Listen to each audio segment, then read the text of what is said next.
Welcome to Mind Meld, a podcast brought to you by Maz and Iman, a stream of consciousness, conversational style podcast with visionaries building the future of Web3. No topics are off limits.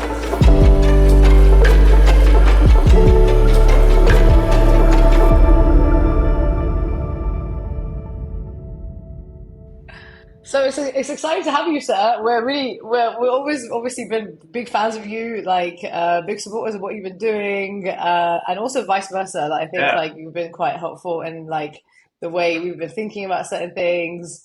So we're just really happy to have you. We just wanted to have a bit of a conversational style interview with you, get to know you a little bit better. And so, I mean, let's just start off a little bit with like background so we can kind of like set context and then we can kind of go into all these other different topic matters. Give us a spiel, you can go as further back as you like, or like, if not, whatever. Just kind of give us a bit of a kind of context and story of like, who's Carl? Yeah, so I guess I'll kind of begin when I was like a student or something, and I was like into programming when I was in high school, and I went to college thinking that I wanted to study computer science, and then midway through, I had this kind of epiphany where I realized I didn't actually want to be in front of a computer my whole life. Ha ha ha. Here we are today. But I basically decided that I wanted to travel more. I wanted to go abroad. I wanted to get like in touch with things that had a more direct impact on people's lives, or so I thought at the time. And so that actually sent me to East Africa, and I ended up spending a good part of my early career working in East Africa, doing things like microfinance, cooperative formation. I got really deep into agriculture and sustainability.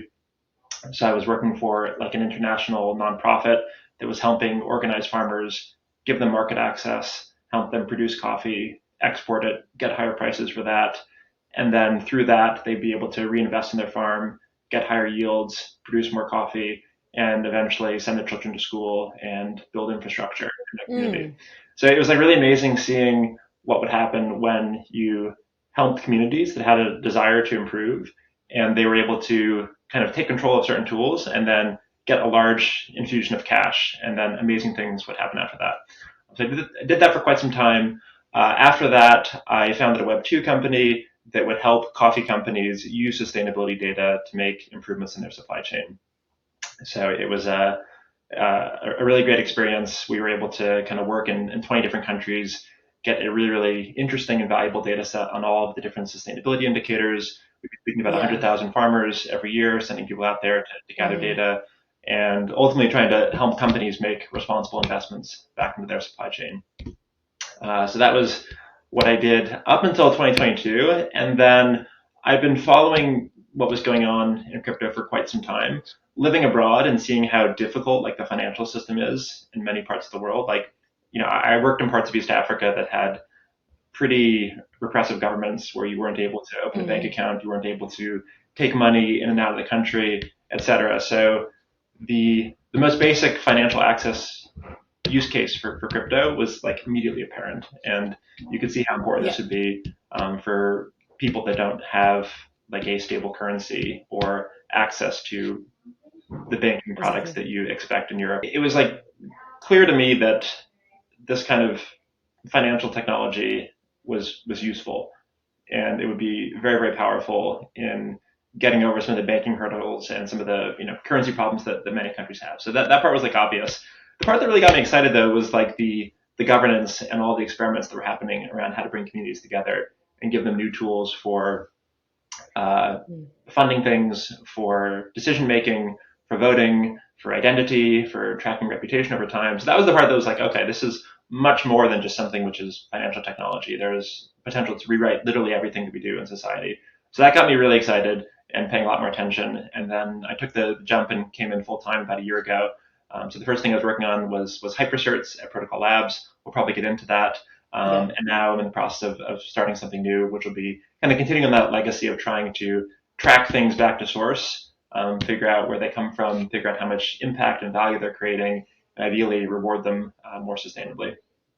If you could just go back a little bit more in terms of what you were saying about, because there's quite a few things in there that is quite interesting. So like, On the coffee supply chain, I think one of the things that has grappled like supply chains in general is like data standardization, so that you Right. can see like interoperability of basically data set across like different product creations, right? And notoriously, it is quite a relatively hard information to fetch. Yeah. When you said you were doing the data collection relatively on the ground, I guess there was an element of like verification to it and so on that came with that form of data collection. But like, yeah, run us through that process a little bit in terms of like how, yeah, how was the access? I guess how did you get access, and also what was the data collection approach like? Were you taking benchmark data, or how did that look?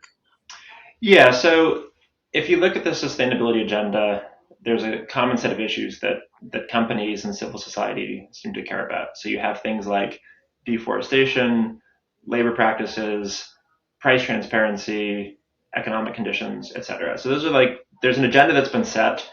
It was set a long time ago, and we didn't want to reinvent that. What we wanted to do was bring some rigor to how those things could be measured and some consistency to doing that all over the world. So basically, what we did is we took those standards that existed, we tried to deconstruct them and say, okay, if you were to speak to a farmer, if you were to visit a farm, if you were to look at satellite imagery, what data points would you want to get a holistic picture on these types of things? And so, depending upon whether it was deforestation or child labor or poverty or any of these indicators, we'd come up with a set of metrics that you could use to get a pretty good sense of how a particular farm or community was faring on that dimension.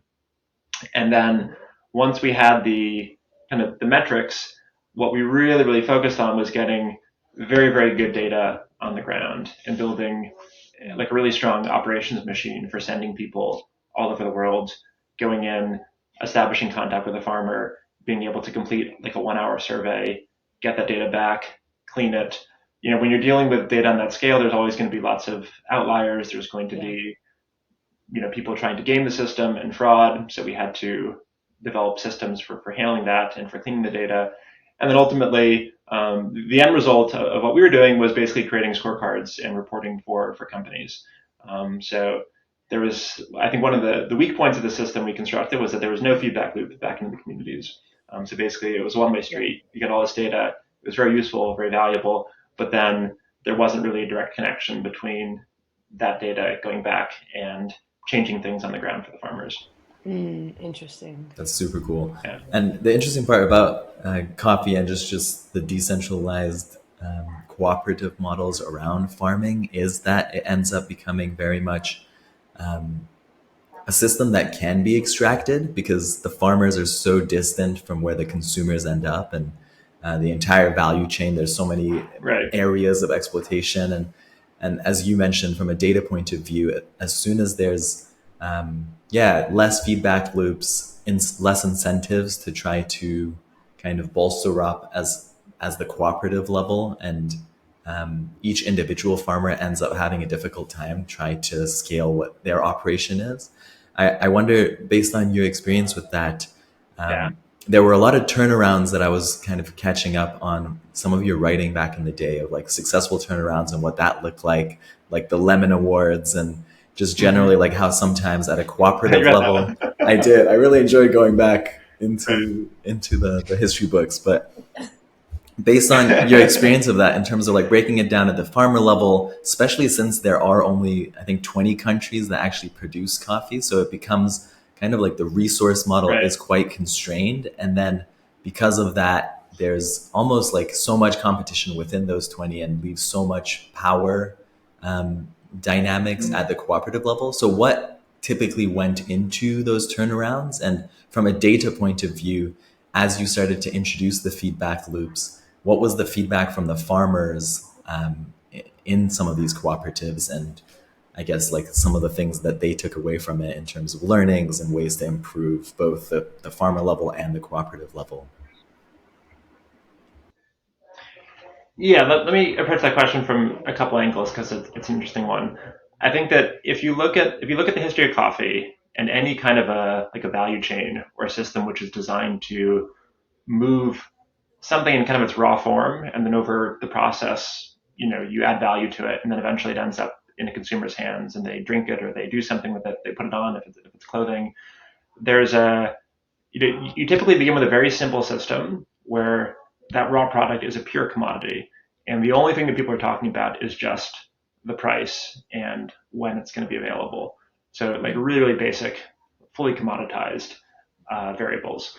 And for many years, coffee was like that too. It was just, where's this coffee? When is this coffee going to arrive in my warehouse? What's the weight? And here's what I'm going to pay for it. Very, very flat price. And then about 20, 30 years ago, a new dimension was added, and that was around quality. And so companies, beginning with like Starbucks and Peet's, and then, leading to this whole third wave of independent roasters, they said, oh, actually, there's something else which really matters here, and that is the quality of the coffee and increasingly where it comes from. And so what you now have is a coffee sector where there's still a large part which is really just based on volume and price, but increasingly there's a recognition for quality, and there's a way that farmers know if you produce better quality coffee, you can get paid more, and that creates an expectation that if they make certain investments on the farm and in processing, they will get rewarded for it. Now, there's a lot of ground to cover. There's a lot of room for improvement, but every time you add some kind of new dimension, more nuance into the product, it becomes less of a commodity. And these possibilities for new ways of creating value, connecting that value back to the consumer and to the farmer start to open up. Obviously, that's what you guys are doing with CrowdMuse. You're basically saying this isn't just a piece of clothing that you wear. It has this whole story behind it. And in order to motivate everybody who's contributing to that, you need to find ways of recognizing exactly what they bring and then compensating that in different ways. I think that, again, as we move from systems which are purely based on extracting a physical commodity as cheaply as possible to one which is trying to create a pretty integrated loop between where it came from, all the transformations that happen on the way, and then the story not ending when it reaches the consumer, but actually circling back and there being feedback and mechanisms for, both the person at the very beginning and the one at the so-called end to have this conversation narrative and shape things. I think that's really powerful. I think that, decommodifies things. I think that adds new richness and nuance to our experiences into products. You see it in coffee, you can see it in apparel, you can see it in open source software. I think that that's like the consistent thread across all of these supply chains, so to speak. When you said that was interesting because with like the references to like the likes of Starbucks, like one of the questions that we obviously, I mean, I think that is always a case where when is the right time for a whether that's a small to medium sized brand or like a relatively like big conglomerate to decide to pivot or acquire some element of sustainability in their supply chain, is like when is that the right type of decision making from a metric standpoint for them to say, okay, we're going to make this assembly line much more sustainable or make the sourcing of this type of material or product more sustainable. With that kind of example or case study around Starbucks or the likes of, was it a demand that was actually coming from the consumer base, do you think, or was it more kind of a top-down decision where they were like, okay, maybe in the longer term this is better monetizing for us, or how did that come about? Yeah, like I obviously, I wasn't there at Starbucks. I don't know what the strategy was. I think that in general, what you see is that there's a need to build trust among your consumers. And in the case of coffee, that trust might be that the product is going to taste a certain way. It's going to be, there's certain things that you expect in terms of what it's going to cost and where you can get it and so on. And I think increasingly the expectations of consumers is they don't want to be surprised with bad information. They don't want to find out that this thing that they've been drinking every day or clothing they've been wearing has something really bad inside of it. In general, I don't think that sustainability is going to be a unique selling point, especially these days. I've seen lots of those consumer studies where they will interview people and say, when you buy coffee or when you buy something at the supermarket, what do you care about most? And typically it's not whether it was fair trade or whether it was bird friendly or whether it has one of those seals on top of it. They just expect companies to do the right thing. And they're much more interested in how that product makes them feel, the experience that they have, that they associate with it, unique things like the quality or some other connection. So I think that, again, to summarize that, I think that there's an expectation right now that a company is not doing something crappy when it comes to sustainability. But I think it's really on them to develop some kind of unique proposition that says, here's why my product is not only sustainable, but better, and something that you should be incorporating into your life in some way. Yeah. Yeah, and the interesting part of this example, and not to stick on coffee the whole day, but it is such a great example of both kind of taking any kind of resource and realizing in order to get it to the consumer where you're able to provide that differentiation with quality, individual farmers need support, Right. either funding to get certificates, funding to get the distribution and packaging.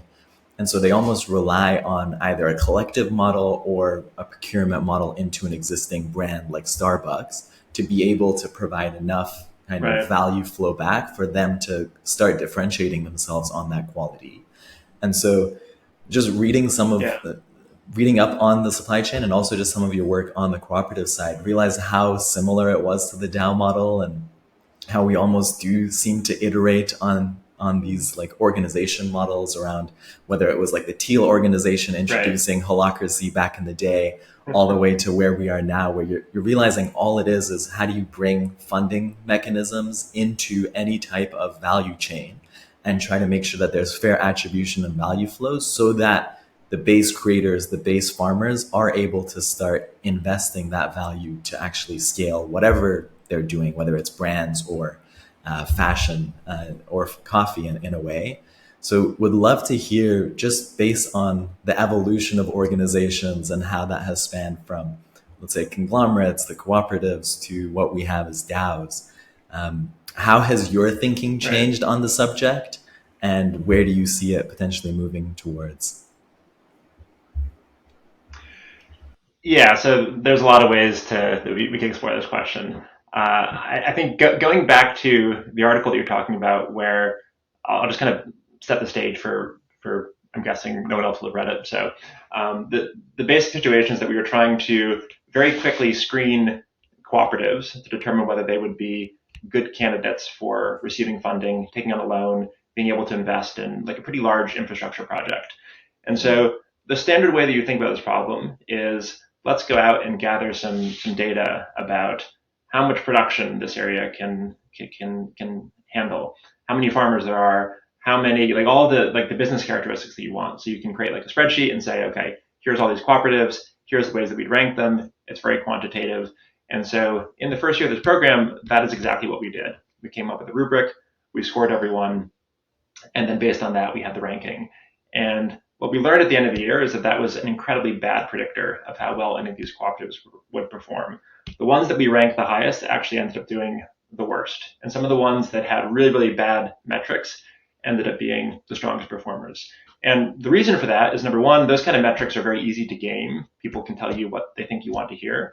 And more importantly, the thing you have to measure is governance and cohesiveness and the quality of the amount of commitment that the people have towards the mission. And those things are really hard to pick up on. They're much better seen over time. So you can look back and say, okay, here's 20 cooperatives, here's 50 cooperatives, here's 100 projects, whatever the sample frame might be, and you can very easily see which ones are the strongest performers based on the actual work that they've done. And so the finding from that was we really need to find ways of testing these cooperatives at every stage of the process to see if they're actually able to do the thing that they were supposed to do. And if they can make it through that, through that gauntlet, then at the end of it, you have a community which is really strong, that knows why they're there, and they're going to be really good stewards of this infrastructure and this money to process their coffee. So the next year, not only did we kind of name and shame the cooperatives that had done really, really poorly, we completely gutted the whole process that we had for selection and then went in, and every step of the way we're trying to measure momentum and governance and the quality of the community. And through that, we had a much more predictive tool. And coming out of it, the leaders and the farmers had a much stronger sense of commitment. Extending that to like DAOs and Web3 governance, I think that one of the things that we're struggling with is finding the right balance between having things be autonomous and governed by code and finding out what are the things where, people and governance are really, really critical for decision making. And I think it's going to ebb and flow. It'll really depend a lot on the community. But one of the things that I think we need to really focus on is that at the heart of this, we are trying to do things that are going to benefit people. And so even if the organizations rise and fall and come and go, the most important thing is that the people who've been a participant in that are able to solve their problems, get the things that they need done. And so if this is a case of a farmer selling coffee, it doesn't really matter if they go through 3 cooperatives or they join one, it fails, they join another one. What really matters is have they been able to get a higher income, have they been able to get market access. If it's a producer that is making, designs for apparel, the more important thing is not whether any one particular brand survives, is that they are able to have access to a marketplace, and they're going to get recognized for their contribution to each project that comes.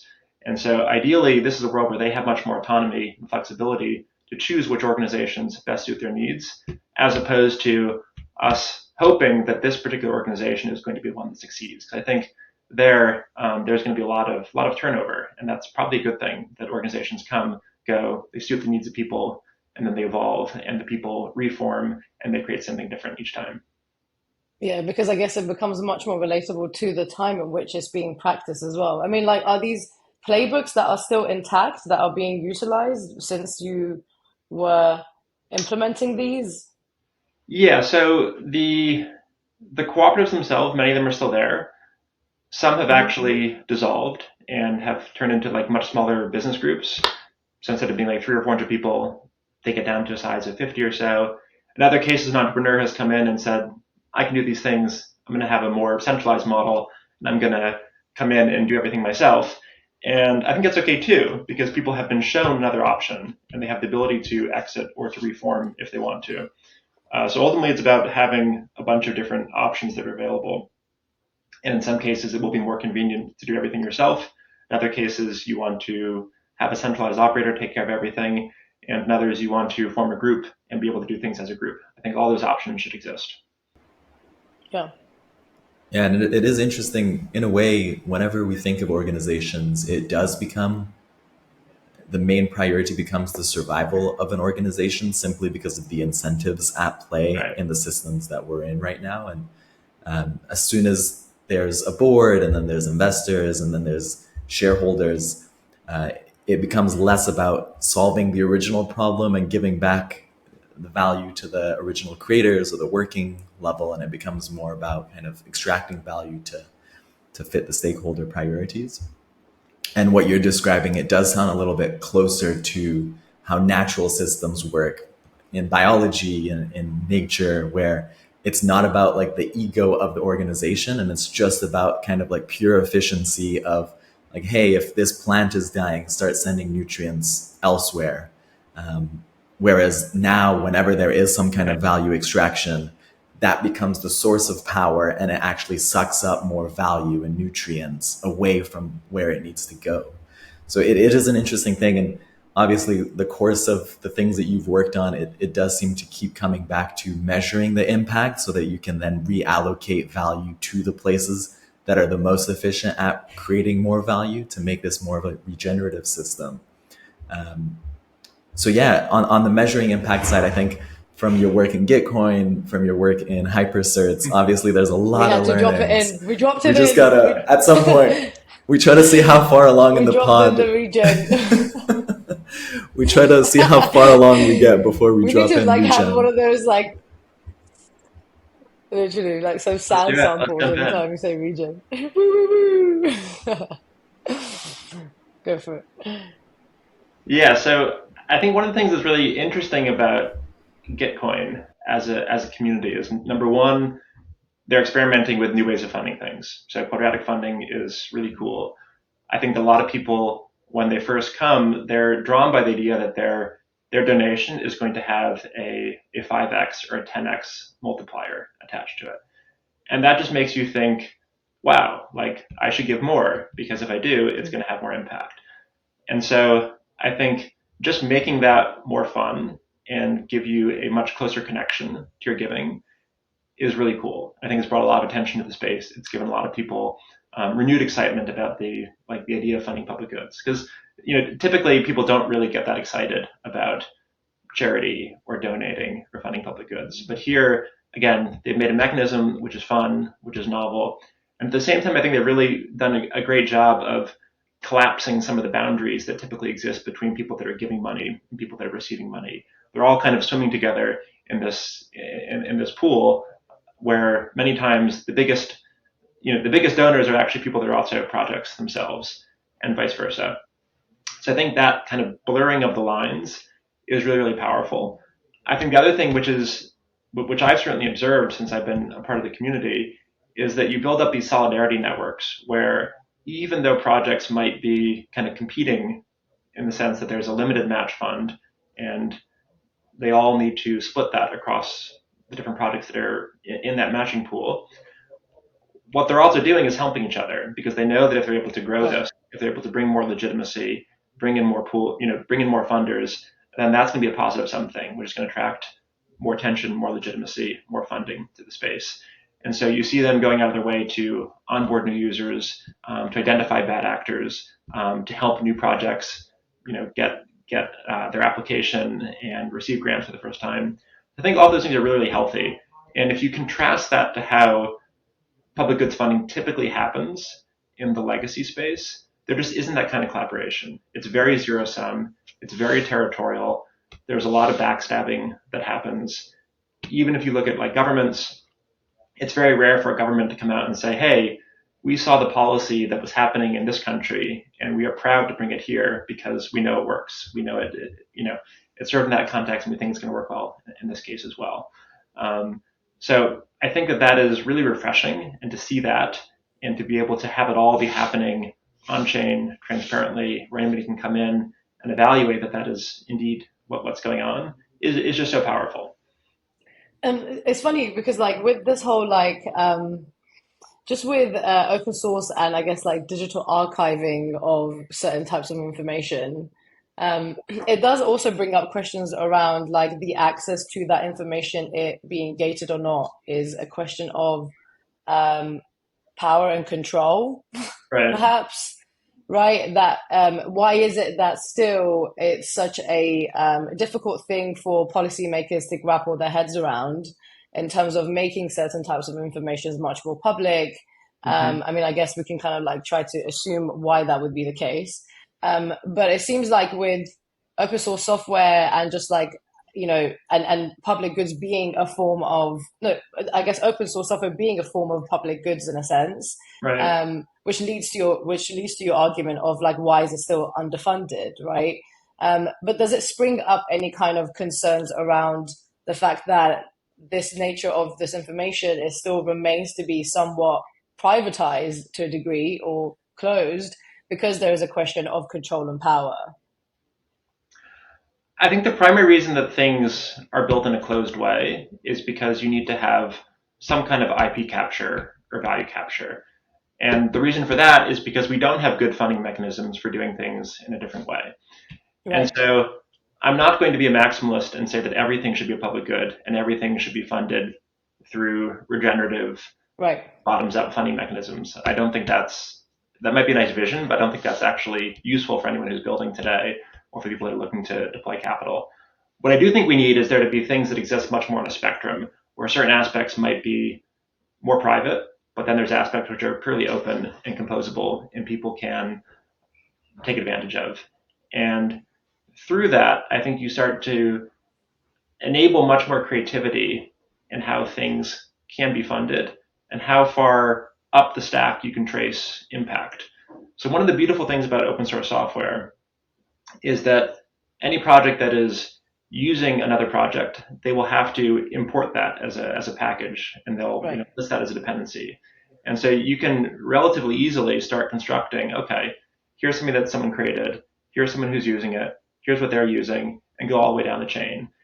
Now, that doesn't give you the tooling to evaluate how useful or how important any one of those steps is. You still need either governance or some way of trying to do a page rank or algorithm to figure out, okay, what's actually most useful here, what's most valuable, how important is this? But that data is available. and we can start to make sense of it. And I think that in doing so, we're going to, on the one hand, realize how important some of this infrastructure is to all the things that have been built downstream on the internet.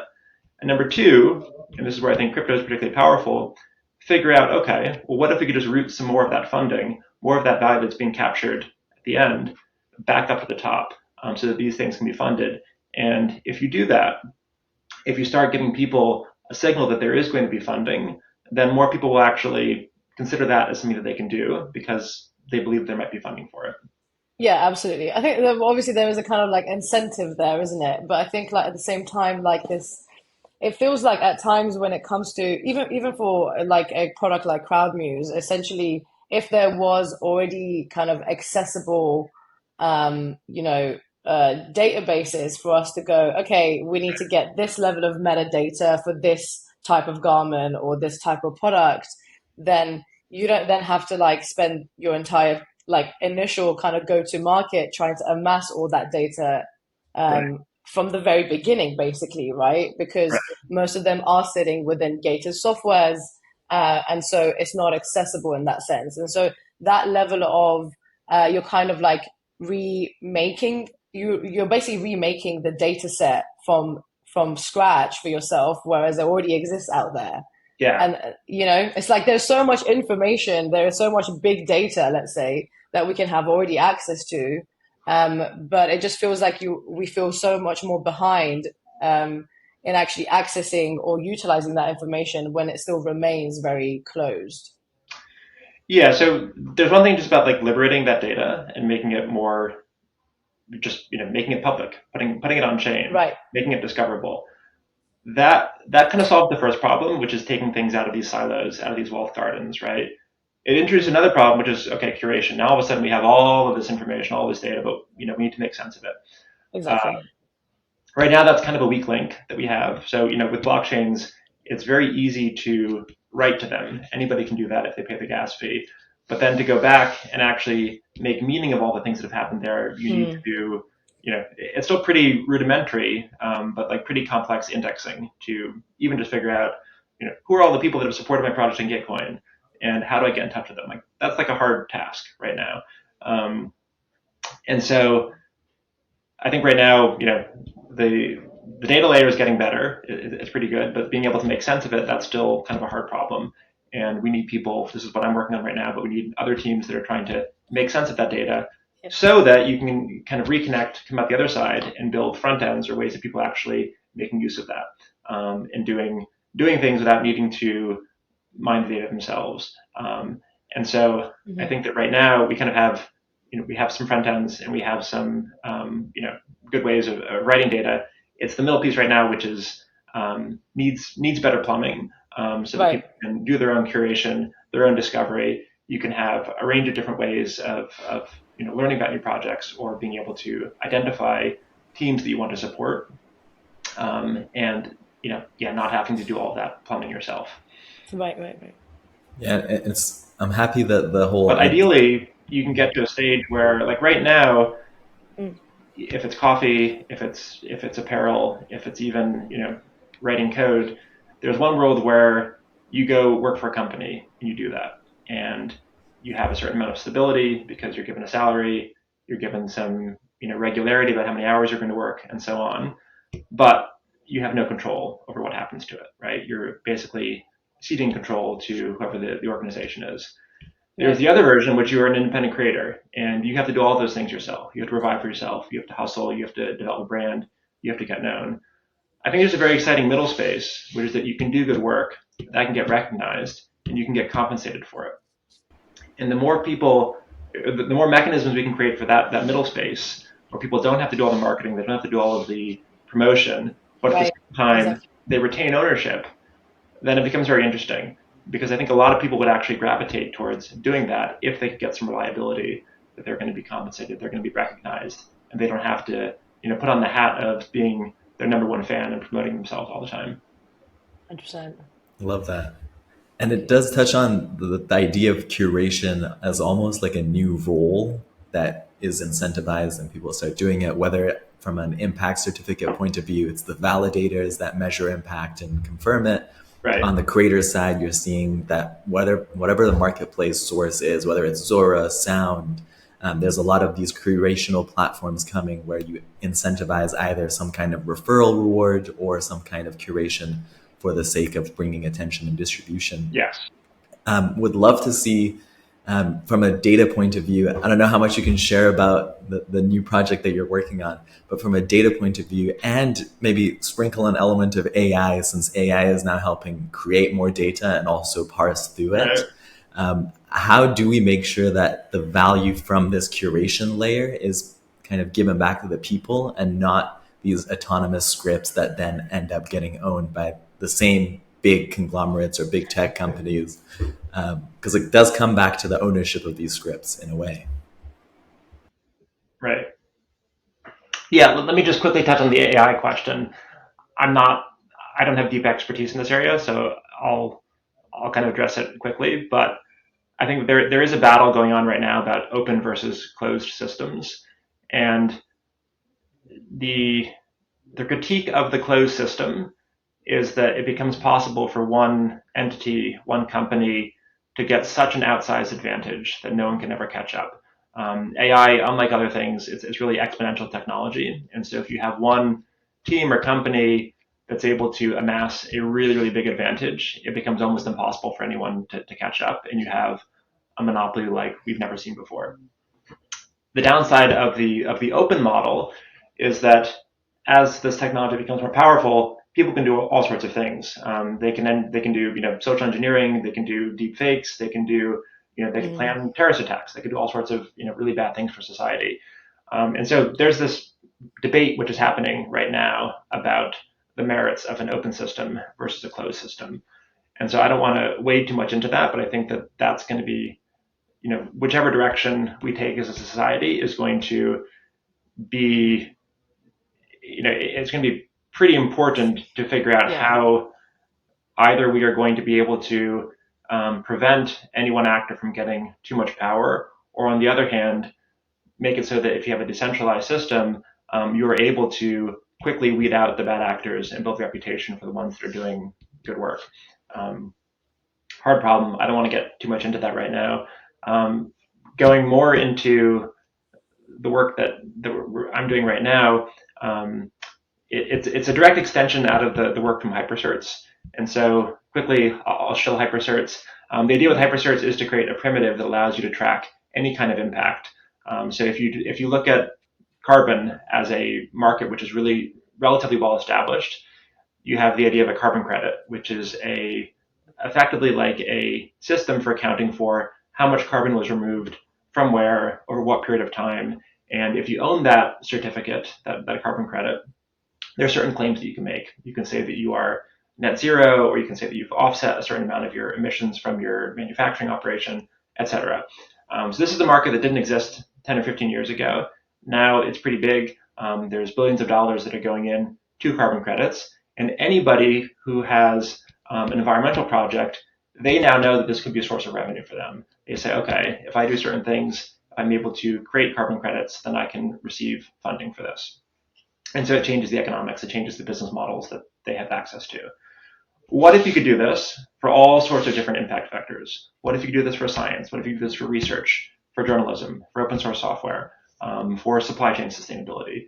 It opens up all sorts of new possibilities for how people might think about doing good work today, with the expectation that in the future, they will be remunerated for it. And not just given a tip, but like in a meaningful way, in a way where you could actually build a business. You could potentially even attract venture scale funding for that. So that's like really cool, really inspiring. With hypercerts, what we're trying to do is create a primitive that allow you to make any kind of impact claim, track who did what work or what period of time, and give the owners of that claims to any future impact that would arise from that work. So we set up a foundation, we released a set of protocols. There's a SDK which developers can use to play with hypercerts. And there's now like a really vibrant community which is using hypercerts for all sorts of things. So definitely encourage anybody to check out hypercerts.org, see what's happening there. The realization that we have over Cole, is there an example that you can give of one of the like a case study around this that's utilizing hypercerts, just so that we can understand it a bit more? Yeah, I can give you like two or three good examples. So Sure. one is looking at event sponsorship. So when you have an event, there's the people that are organizing the event. You have the speakers, you have the participants, you have the sponsors. All of them come together and contribute different things. Sometimes it's money, sometimes it's the space, sometimes it's the actual content and the ideas. And so events are, you have a hard time getting them funded, but after the Mm. fact, you can look back and say, wow, that was such a good event. That's the reason that we met, or that's the reason that I'm here, or that's the reason that I found the co-founder for my next thing that I'm working on. And so one of the things that Hypersearch can do is actually create a mechanism for accounting for all of those different contributions. And then even if it is nothing more than saying, here's an event and here's a way of representing what everyone brought to it, and that's the end of it. That's kind of a cool, way of signifying the event and the meaning that it had and who contributed to that. On the other hand, there could be in the future a marketplace for people that actually want to Mm. fund events retrospectively. So okay, do the event. If it's successful, we will actually pay back the sponsors, or we will offer some kind of second payment for the people that gave talks or that made the event as successful as it was. And so you Sure. can go from needing to beg for money at the beginning to actually saying we're going to do it, but there's an expectation that if we're successful, the sponsors are going to come in and pay much more. Yeah. That's one example. There's a couple other cool projects. The Green Pill Network, they are actually trying to use Hypersearch to stimulate all these local chapters to pop up all over the world. And they're running meetups, they're doing events. And so Hypersearch is a way of accounting for what each chapter is doing. And then every period of time, you can look back and say, great, like which chapters have had the most success? Let me buy their Hypersearch. That gives them recognition, that gives them new funding, and they replenish it and they repeat the process. Exactly, yeah. And because I think the one thing that is quite like scary to people is like how do you, and you've obviously made some examples there, but like maybe just to make it like to clarify a little bit more or dig deeper into it is like how do you actually measure impact Right, or the value that one provides as a contributor into right. a thing. And it's also been quite a difficult thing to try to measure in terms of like an exact formula, obviously. Yeah. What are the kind of like, I guess, ways that you've seen impact make sense dependent on the type of implementation, I guess, or the type of like practice or product creation or whatever, execution, I guess, or something. Yeah, so that's that's like the kernel of inspiration for what I'm doing now, which is trying to create scalable Mm. tooling for actually measuring impact and being able to disperse funding at scale using credible, independently verified impact metrics. Uh, so that's something that you would want to have in a lot of different domains. The one that we're focused on right now is just open source software. Again, because it's digitally traceable from day one, and it's incredibly valuable right now to every L1, every L2.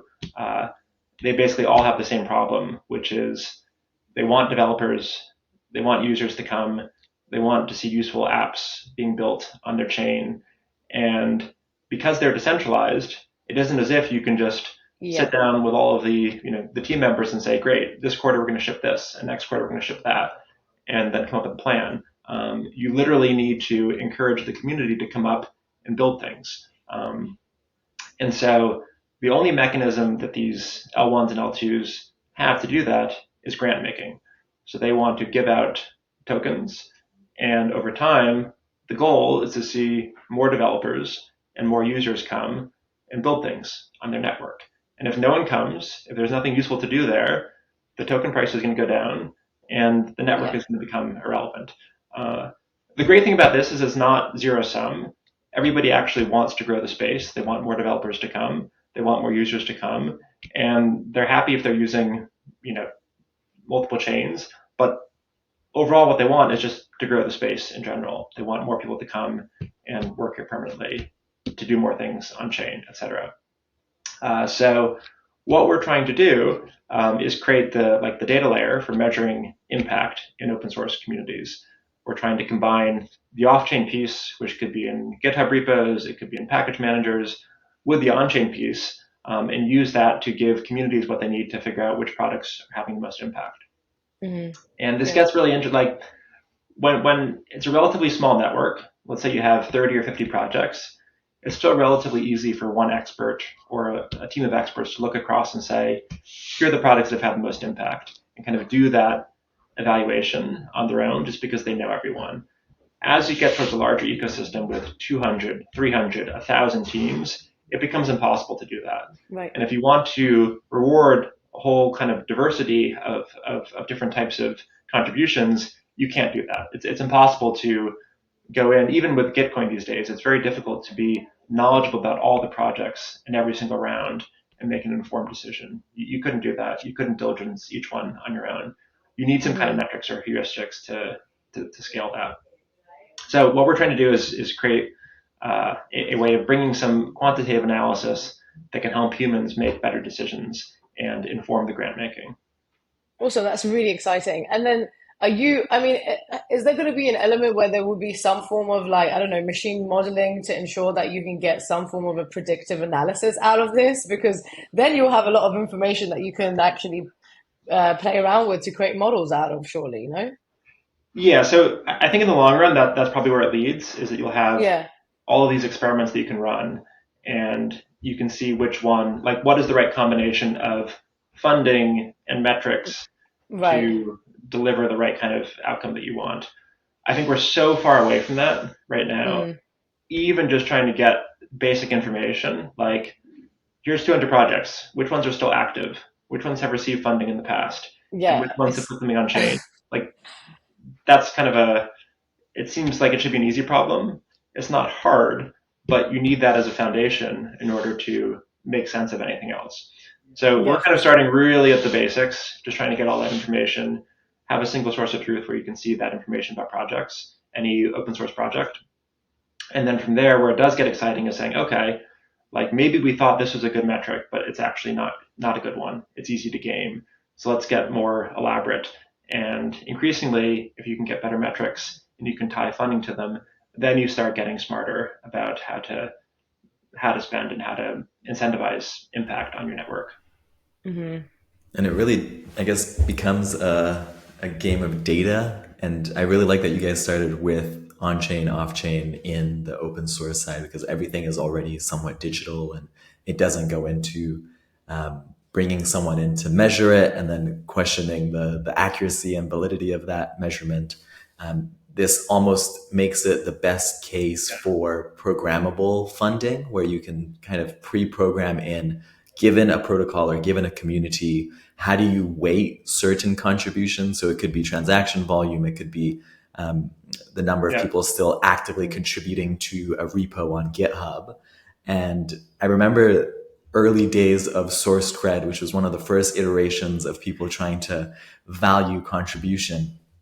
And they also started with like Discord comments and all that stuff. So I think the fun part of being able to collect this data and add some way to filter and slice and dice it is that you're able to almost in a way bring what oracles do in the real world, where you're kind of having metrics that you can base a certain outcome into.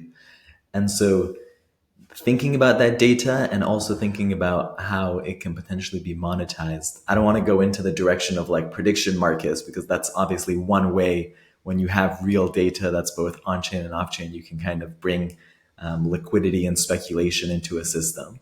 But purely in the value flow of distributing funding back into those contributions, what are you seeing as the most interesting data to tap into? And where do you see the challenges of like data that might be missing that we might need to manually insert into this distribution as you work through the open source problem? Yeah, so I guess first off, I will say that having spent the first half of my career doing data collection in the real world, where you're literally going out and making observations yourself or interviewing a person and turning that into a form, I know I have a lot of appreciation for that. It's very, very, very important work. It's also very, very hard to get consistency and quality. And so I think it's nice, it's refreshing being able to work with data which is digitally native to begin with. I'd love to extend beyond that, but it's it's nice to be able to kind of confine the problem space a little bit, just by starting with digitally native data. The next thing that I would say is that right now, I think any type of metrics that we come up with are probably going to be wrong the first time around, because they are going to be very simplistic. They're going to be things that people have already been able to get for themselves, but they just haven't been able to consolidate. And so I'm pretty pessimistic that there will be a direct correlation between, say, GitHub stars, or number of commits, or number of developers, or the number of users, unique addresses interacting with a protocol on chain. I don't think any of those are going to be good metrics. Right now, they are what we have, and so we have to start with them. But I think it's actually going to come from combining these different layers and having a community that is now able to look at them and apply them in different contexts, that some new things will start to emerge. And so I think that it's very much a game of, let's get the data out there, let's start playing around with it, let's start experimenting, and be very quick to move on from any metric, because they're going to be gameable. They're probably not going to be very good initially. And so I'm totally fine with that. I think that's actually the fun part here. What's also interesting is that there are now communities that are setting aside a serious amount of money for retrospective funding. So Optimism is probably the best example of this. I think that others are going to start following their lead, at the very least trying to reward projects based on impact that has happened in the past. And so they can provide a bit of seed funding, they can provide grants to help projects get going, but then increasingly they can look back and say, based on data, based on track record, we can start to reward projects for the impact that they have had. And as that becomes a meaningful signal, and people start to build that into their financial projections, that, okay, if I do good work, if it meets these requirements, I'm going to at least get this amount of funding, and maybe even get this amount. People will start to behave differently. And just like you saw with carbon markets, it changes the way the businesses operate. And once you start getting some predictability around revenue, then other types of risk-taking capital can enter as well. So I think it really does change the game. In order for this all to work and to hold together, there does need to be some rigorous analysis that it's actually better than just giving everyone the same amount of money, or having some really elaborate request for proposals process governed by a few experts that just specialize in that. I don't think we're there yet. Right now, we probably have a worse track record than those methods, just because we're figuring it out as we go along. But in the long run, I'm very, very bullish that this is going to be a better way of funding public goods. It's going to send a stronger signal. You're going to get better projects because they've already been proven to have some impact. And it's going to create a meaningful feedback signal that if people do good work, they can get compensated for it. On that note, in terms of, I feel like there could be a way, because obviously we've had a few experiences with Gitcoin grants, and obviously outside of crypto, right. Just kind of signing up for grants that are innovation grants or whatever it is. And I think one good example that you could probably look at as a way that is probably funding public goods or just new tech is the Innovate UK grant, which is a very laborious process. Right. But what they tend to do quite well is actually pick on a certain kind of topic driven areas that either the UK government or I guess educationally led information that they want to basically ensure that there is more tech around, or I don't know, cancer research or things like that, right? Very kind of novel ways to solve problems, let's say. And at times not necessarily so novel. It could just be agricultural things or whatever it is, but somewhat technology based. Right. And I think so they're kind of acting as a curator of the grants, and that level of that kind of actually what that enables is that you then get a bunch of projects or already existing businesses that come and say, we're already across this value chain, or we're already across this, supply chain, and we can work not necessarily collaboratively, but there will be enough individual players that are filling different parts of that value chain, so that makes the entire thing better. Because I guess with the that it is permissionless in terms of what you can submit, but it is obviously under some categories like community, education, or infrastructure. Should there be more curation so that there is less, not to be rude, but less noise? Because the Right. more noise there is, which could also kind of go to your point earlier around how, because there's so many projects, then over time they will start maturing. And I think Right. naturally in any kind of new market or markets that are maturing, builders become more mature. Those that can't sustain or don't have adoption, they will just go, right? Or Yeah. come back later on when the market timing is better, for example. So that level of categorization or filtering could potentially help with actually multiple players helping each other out to make one thing better rather than it being such a randomized selection of people in a sense. I don't know what you think about that. Yeah, I mean, I think that ultimately what we need for public goods funding is more of like a value chain where you can start out really early on and you can just be a small project, maybe a hackathon, and a lot of things are not, you don't have an organization, you don't have a bank account, you don't have like any of those like formal things, right? But you have an idea, you're doing something. And I would like to see a world where even easier than GitClink grants, you can just get some funding for doing that. Now, Right. there's going to be a lot of noise. You do need to be able to filter out some of that, right? But ideally, there should be a simple platform that allows people to, if they've done a bit of work, they started out, get a bit of funding to continue, right? And then the next layer up, there's going to be some attrition, there's going to be some drop off, right? But then you get to the next layer where these are projects that have actually shipped something, they've stuck it out, they're still going. What does the next level of funding get to, right? And here you probably need different selection criteria. You need a bit more kind of expertise in terms of, the domain knowledge and so on. And then eventually, you get to a point where there's like very, very meaningful funding for projects that have actually gone, been at it for a while and have continued to ship and do things. So I don't want to, what I wouldn't want to see is there being all of these gatekeepers that are basically saying, in order to move on, you need to pass my crazy rubric.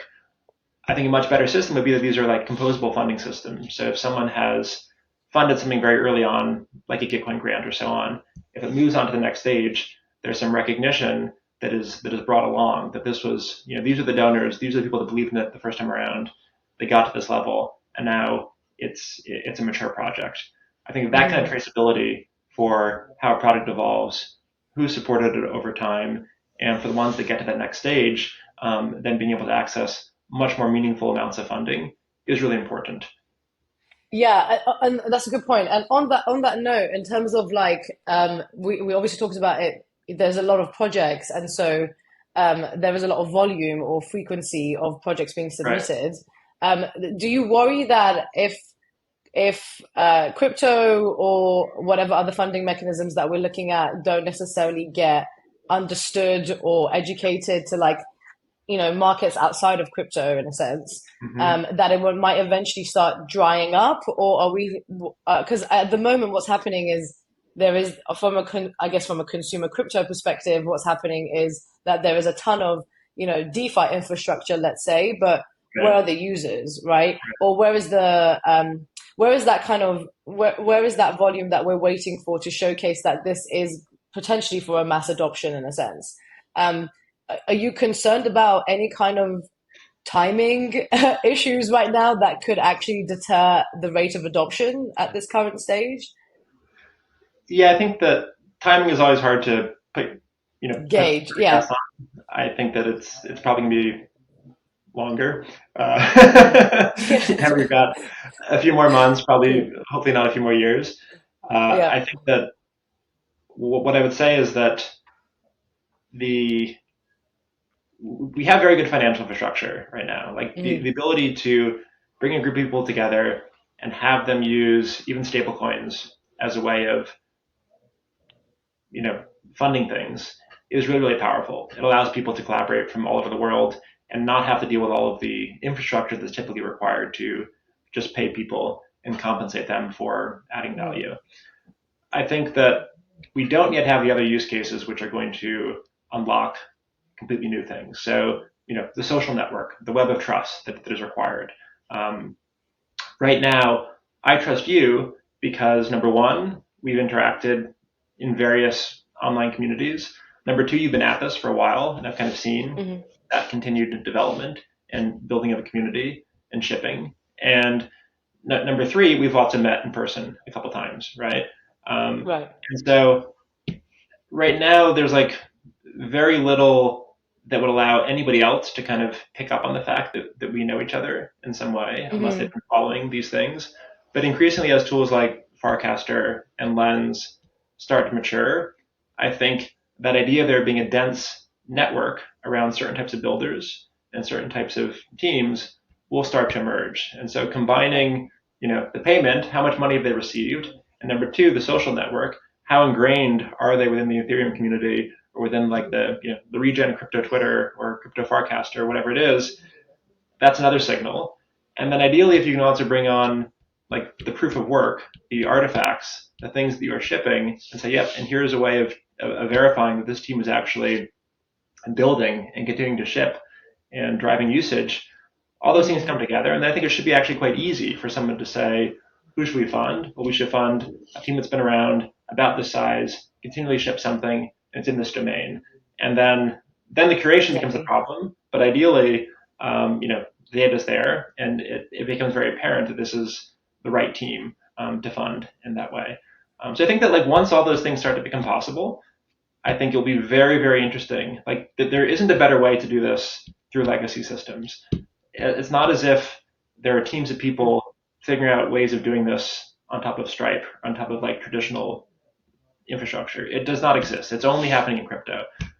So it's nice that it's quiet right now. It's nice that there aren't a lot of distractions. I think we need to build really fast to make these things like bigger and composable.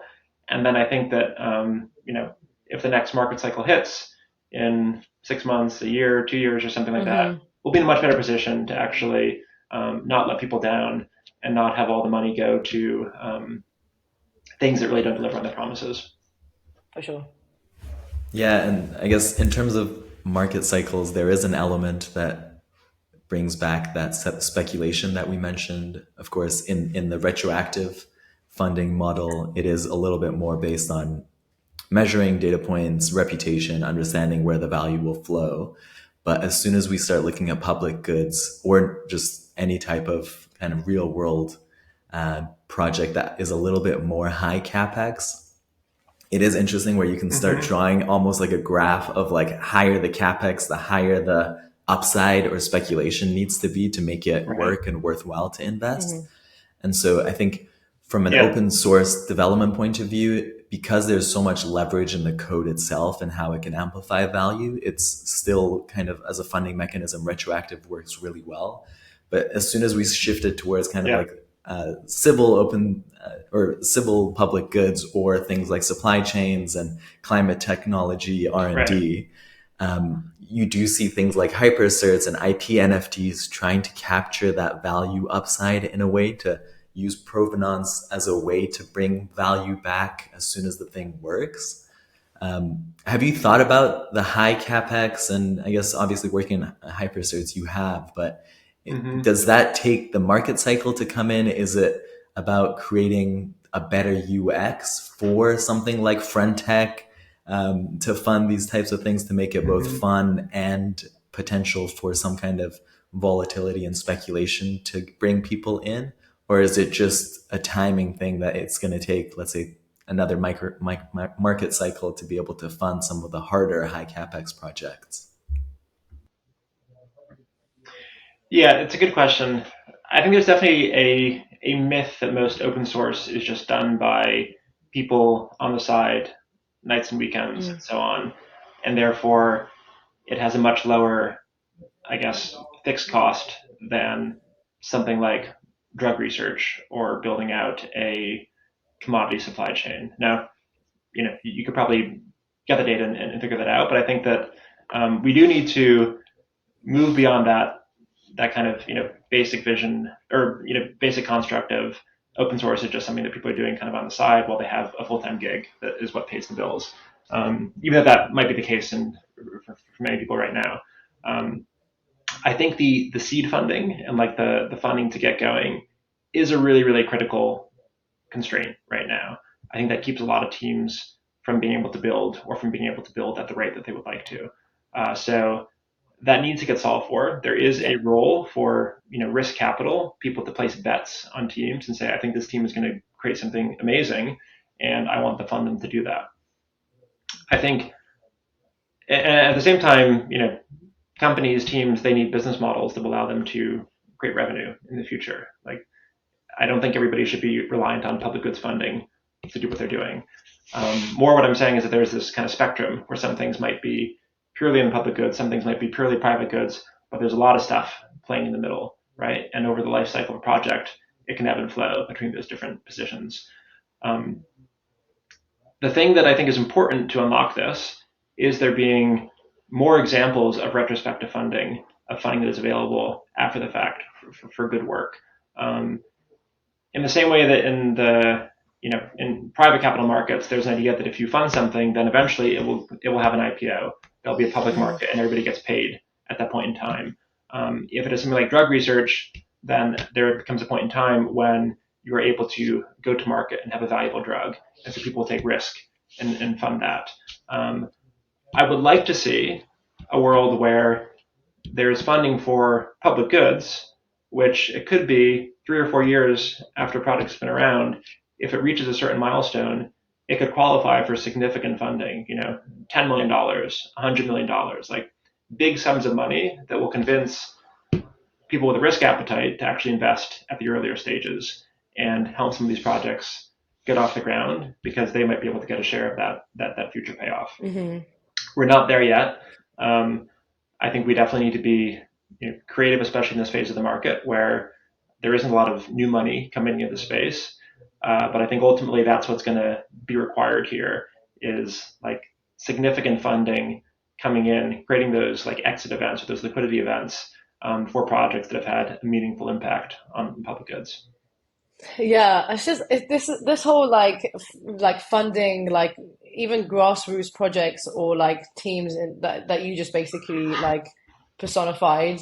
Yeah. It's just been such a old tale of like just venture capital not being able to do any of that kind of early stage funding. Right. Even though the metrics that they utilize for really is kind of like marketing greenwashing, yeah. Which is like, we invest in the team or like we don't have any metrics. We just want to invest in the vision and all this kind of stuff. And I think like they've started to kind of just like believe their own like prescribed BS, to be honest, where like at this current stage, it's looking like the funding that is happening, and we're seeing some insane funding. We're seeing like north of like 16 million or like 20 million on like one type of company that is maybe doing something for like composable IP, because now everyone wants to talk about digital IP rights, right?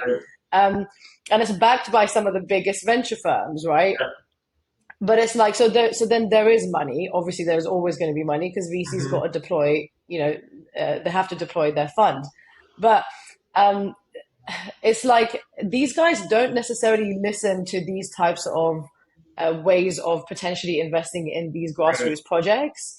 And I don't think they're really ones to be relying on anymore, right? Until we actually come up with new, better ways of doing it, which actually brings me to like thinking around potentially what Syndicate DAO tried to do or is trying to do, and also Hydra Ventures on like enabling you to create your own, like basically angel syndicate or what they would call like an investment DAO or whatever, which I'm really bullish about, because actually I think a lot of the founders that I'm speaking to right now are also very fatigued of this entire fundraising process. Yeah. They are credible founders outside of crypto as well. And like you said, they have had a long lineage of building, which is not getting funded. So you're seeing ones that were going out initially to raise 1 million to 3 million now wanting to raise like 500,000 because they don't want to waste their time fundraising forever.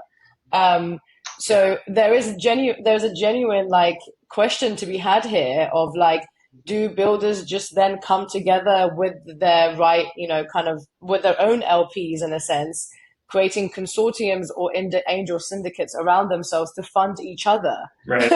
Or like, what is the way to kind of get out of this like grapple? Because like honestly, a lot of people are majorly like struggling at the moment, and it seems like we just need to potentially create our own fund structures for ourselves and not rely on venture money so much. Yeah, I mean, I think that, Controversial, but I think it's important to have this conversation, right? well, look, I mean, there's a couple ways of approaching the problem. So, number one, yes, like the more that people can either bootstrap or come up with their own source of funding, amazing, right? Uh, Right.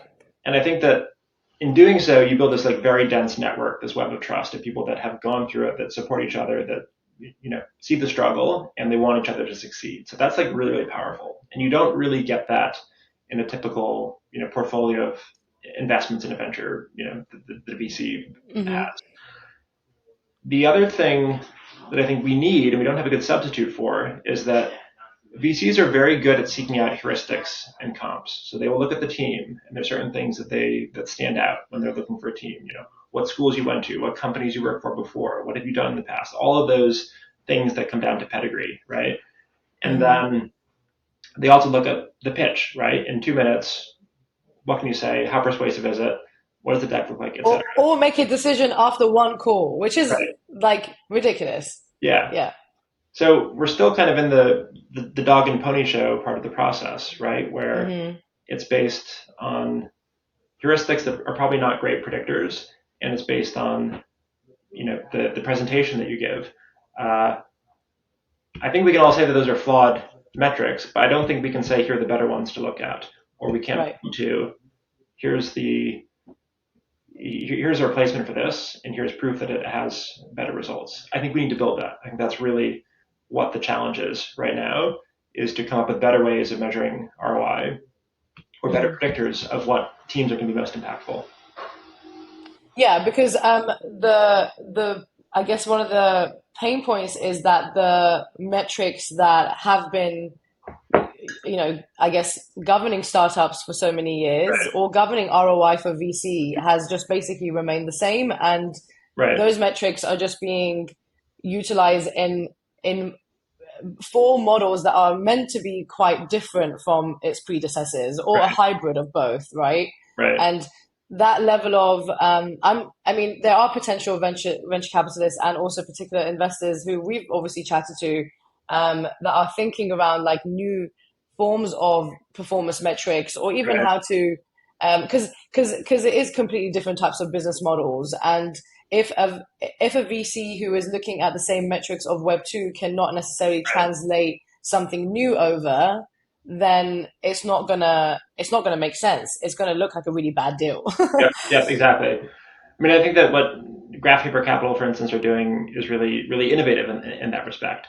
And I think that ultimately it's a good business strategy. If you are able Hmm. to come up with better screening tools or better ways of identifying early stage projects and taking a bet on them, even if perhaps the check sizes might be smaller, but you're dispersing it and getting data on what works, I think that can be a really powerful strategy.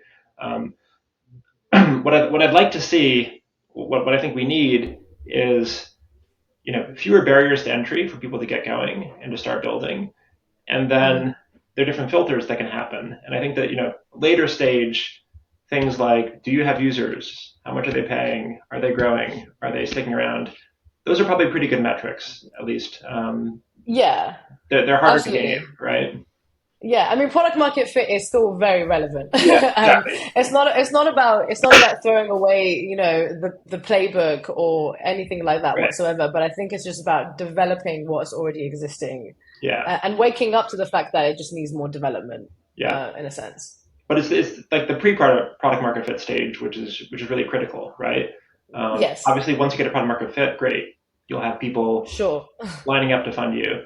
It's how do you actually survive that period from idea to figuring out if this is the right team to pivoting and so on, and then eventually get Hmm. to PMF. And in a way, it becomes de-risking in that phase where it's pre-product market fit, where, as you mentioned, GPC, Graph Paper Capital, they're de-risking by bringing network Right. value and ensuring that once you do curate Yeah. centrally which projects seem to do well, you almost in a distributed, Yeah. decentralized way source the value that you bring in. A16Z does it by like beefing up their operations and bringing experts in legal domains and tokenization and all of the other stuff. And it does come back to building the strongest network that can amplify from an idea and execution point of view as a way to de-risk. And hopefully that's enough de-risking to make it a little bit easier for, I guess, funds or even kind of grants to be able to allocate capital and need less upside because there's less risk as well. And it is just a hard problem to solve. I don't think we're ever going to kind of get to the point that it's just going to be very clear baseline data where to invest. It's just about tweaking the elements that go into that risk reward equation. And hopefully get us to the point that I think yeah, go ahead. What you can learn from, even like private markets, you see this in sports as well, is that just because there's a lot of, data available and open, then people will come up with their own thesis and their own strategy for what to do. And over time, they can backtest it. They can say, here's what I did, and here's the results that it is able to deliver, at least historically, and then you can apply that to the future. We don't have anything like that right now, especially for things that are kind of in this gray area between a private good and a public good. I think just doing that will enable people to start figuring out if these things work, and if you can create new heuristics that perform better than the ones that we're used to doing, or the fact that we don't have any, at least something. Yeah, which is why it's super important to have those historical data sets, right? Or just take the effort of actually aggregating that information, collecting that information, formalizing that information a lot more, which venture capital is notoriously known for not necessarily being the most data savvy. And I understand early stage is quite difficult to get information out of because it is predominantly qualitative based.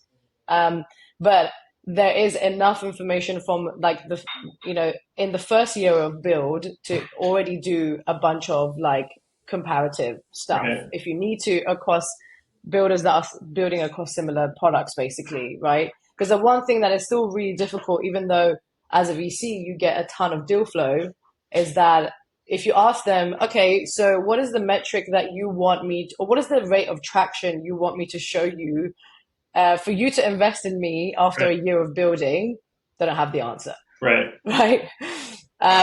When especially if they're not a sector agnostic fund as well, and they are only particularly investing in one vertical, let's say, so they are experts in that vertical, there is data to be shared. Right. Yeah. So I don't agree with the fact that there isn't enough information for them to have, it's just because it hasn't been collected or analyzed at all, in a sense, or very rarely, for example. Yeah.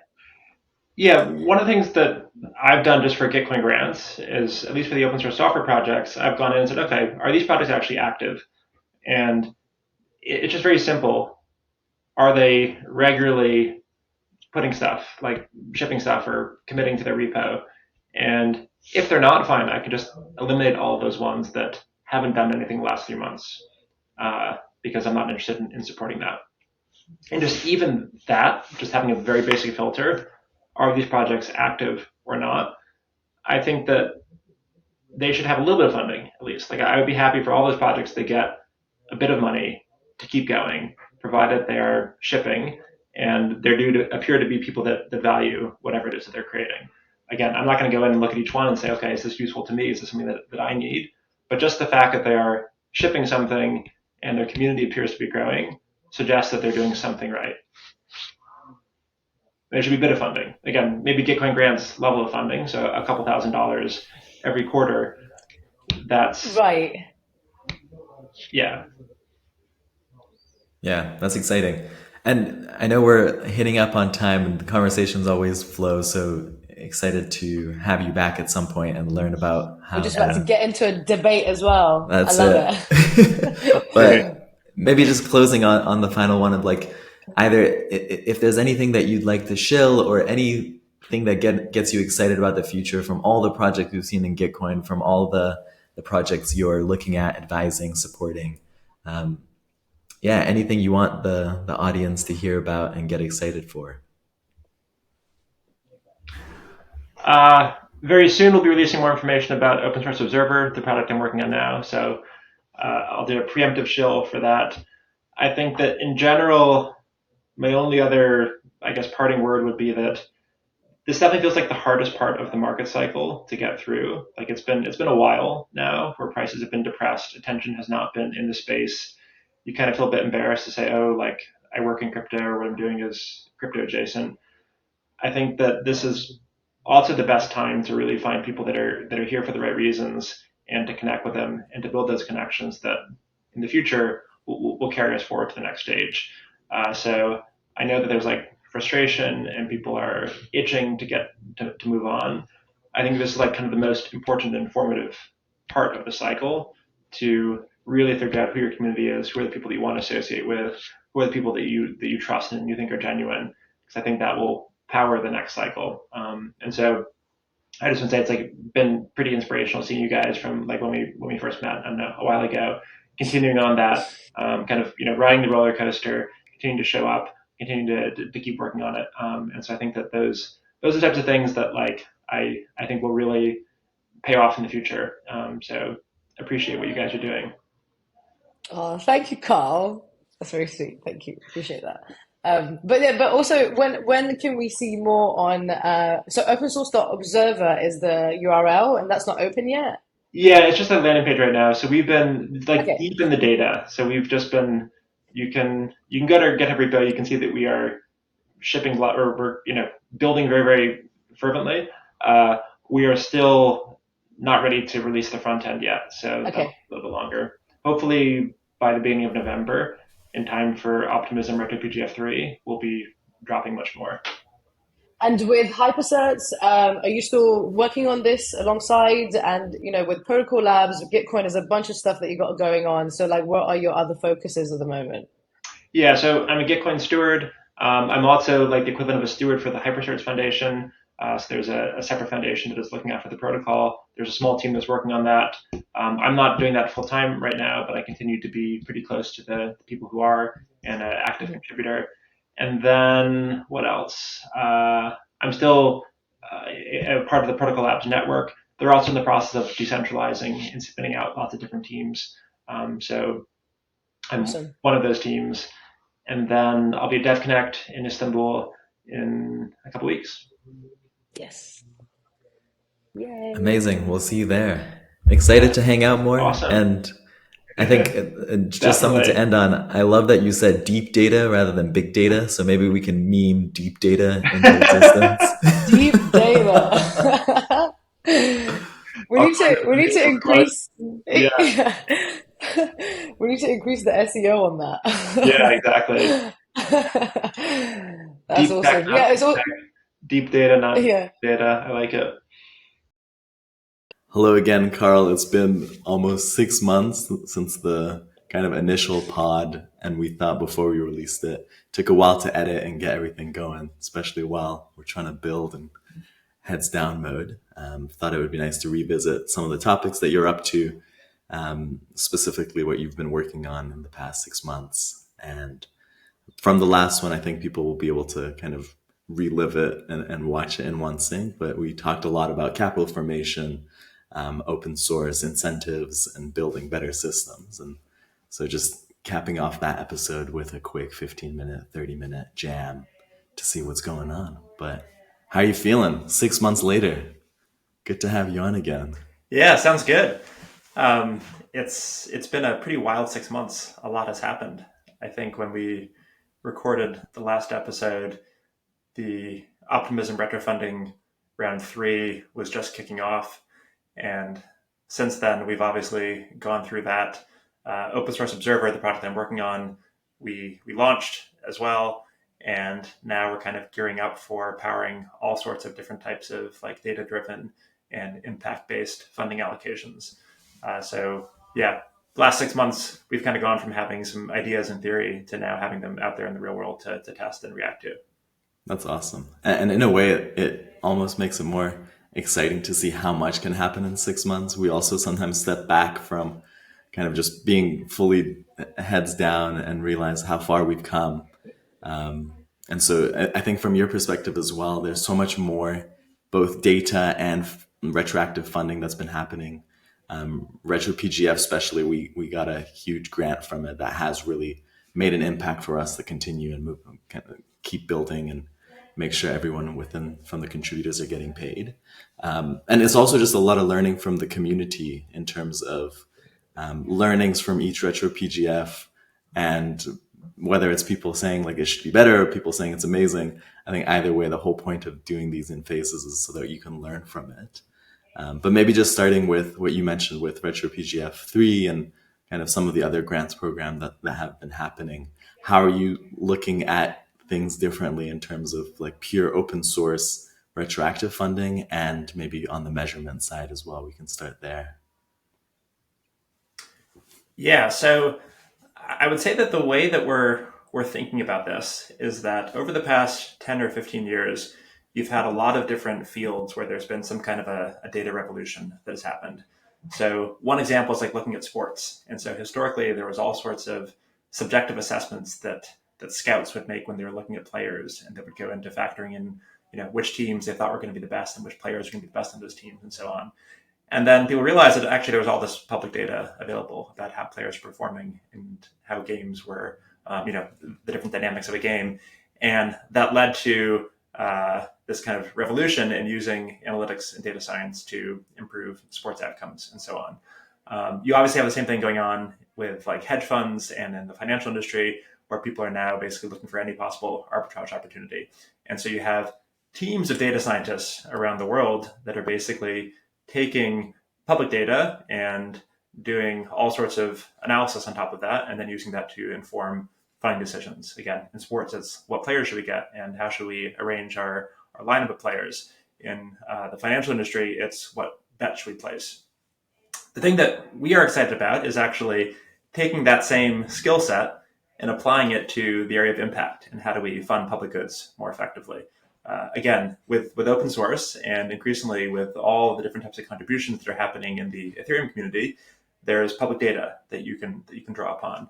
What we don't yet have is a kind of network of data scientists and analysts that are kind of trained to make sense of that data and give it meaning. So that's like the thing that we are most excited about right now. And as you said, we are only really in like the very, very early stages of this. So we have a very small, in the grand scheme of things, amount of funding that is being deployed in this way. And we have very few experiments that have been run to see how effective we are in deploying that funding and picking winners.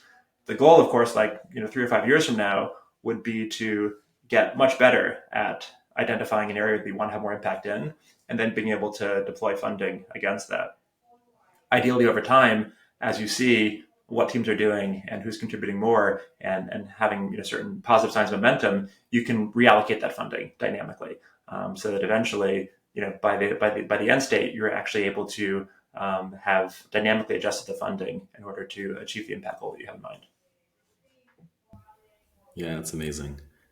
And interestingly that you mentioned it, like the mechanisms change.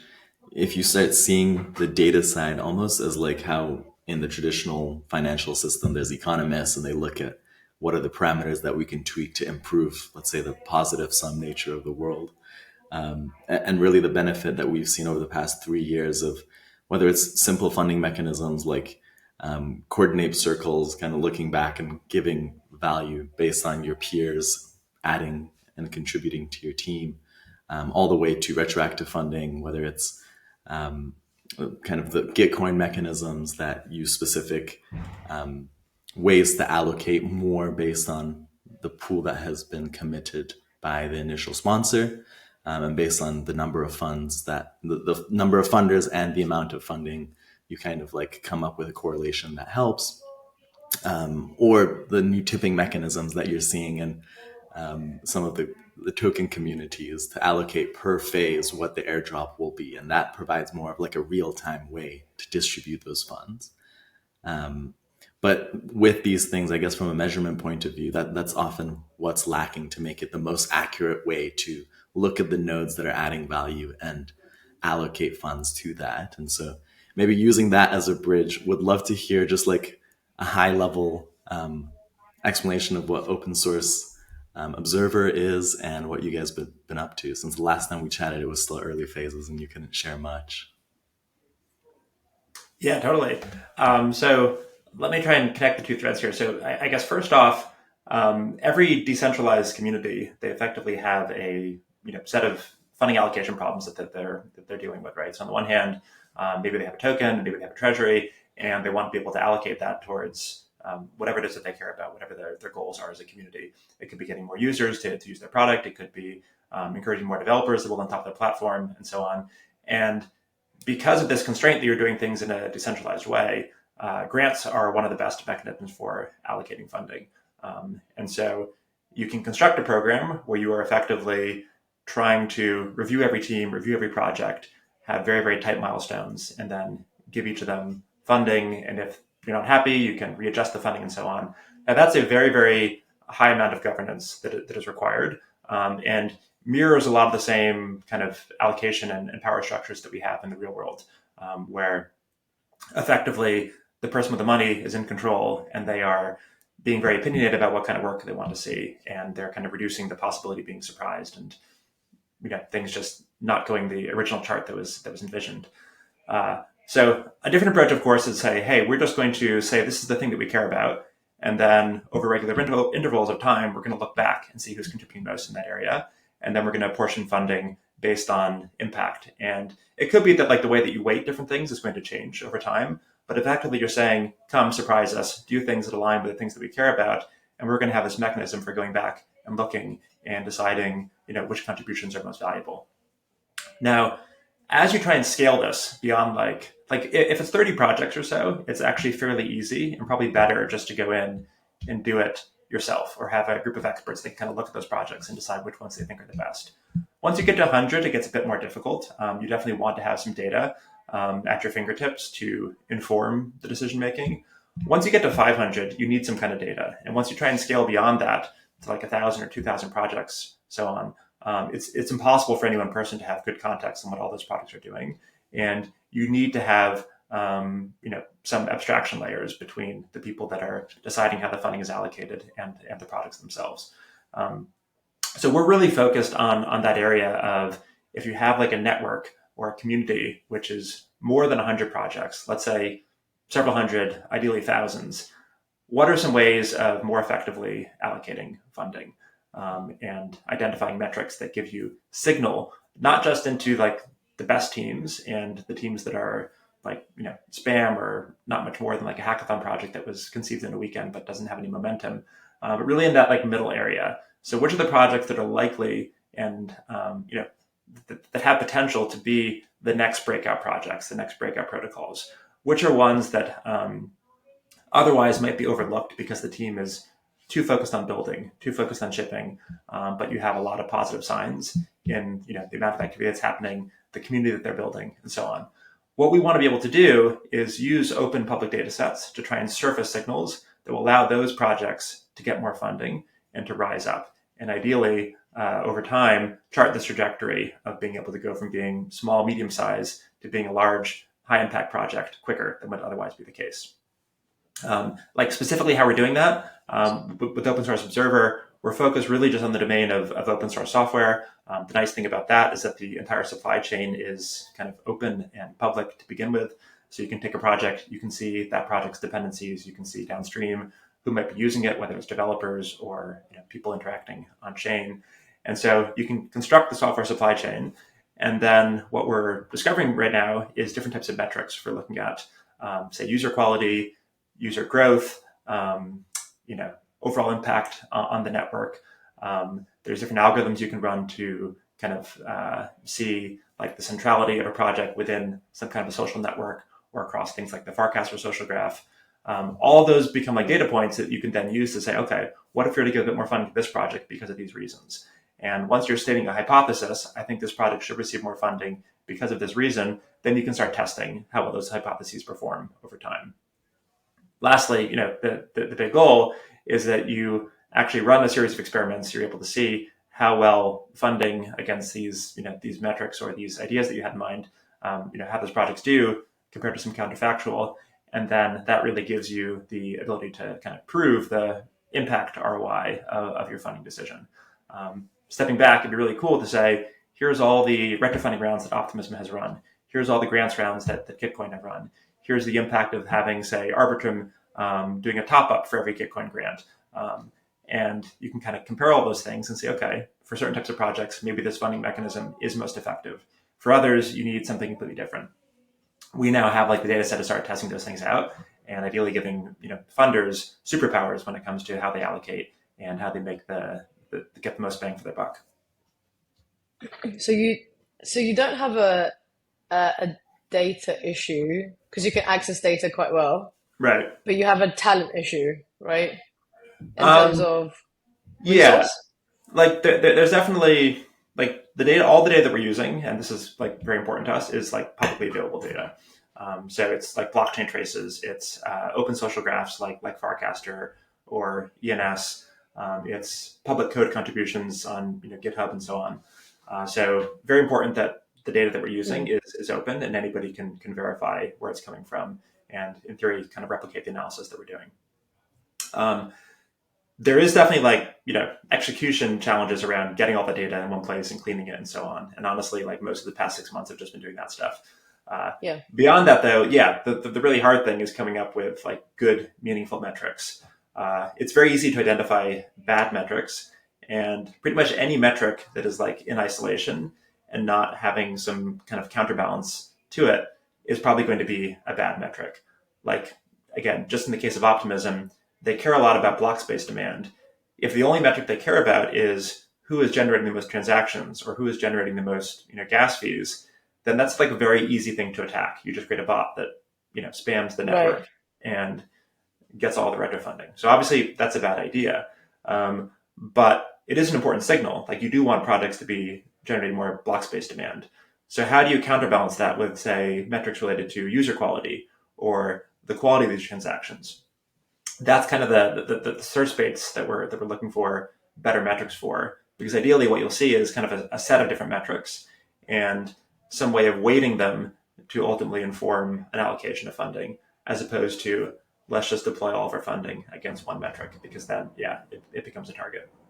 Yeah, and then are you also considering what you would benchmark these performance metrics against? I'm assuming when it comes to impact measurement, because of your previous working and like career in like sustainability, whether that also kind of drives some of your or collective decision making around like what are the metrics to start tracking, or are you are you considering tracking completely new metrics?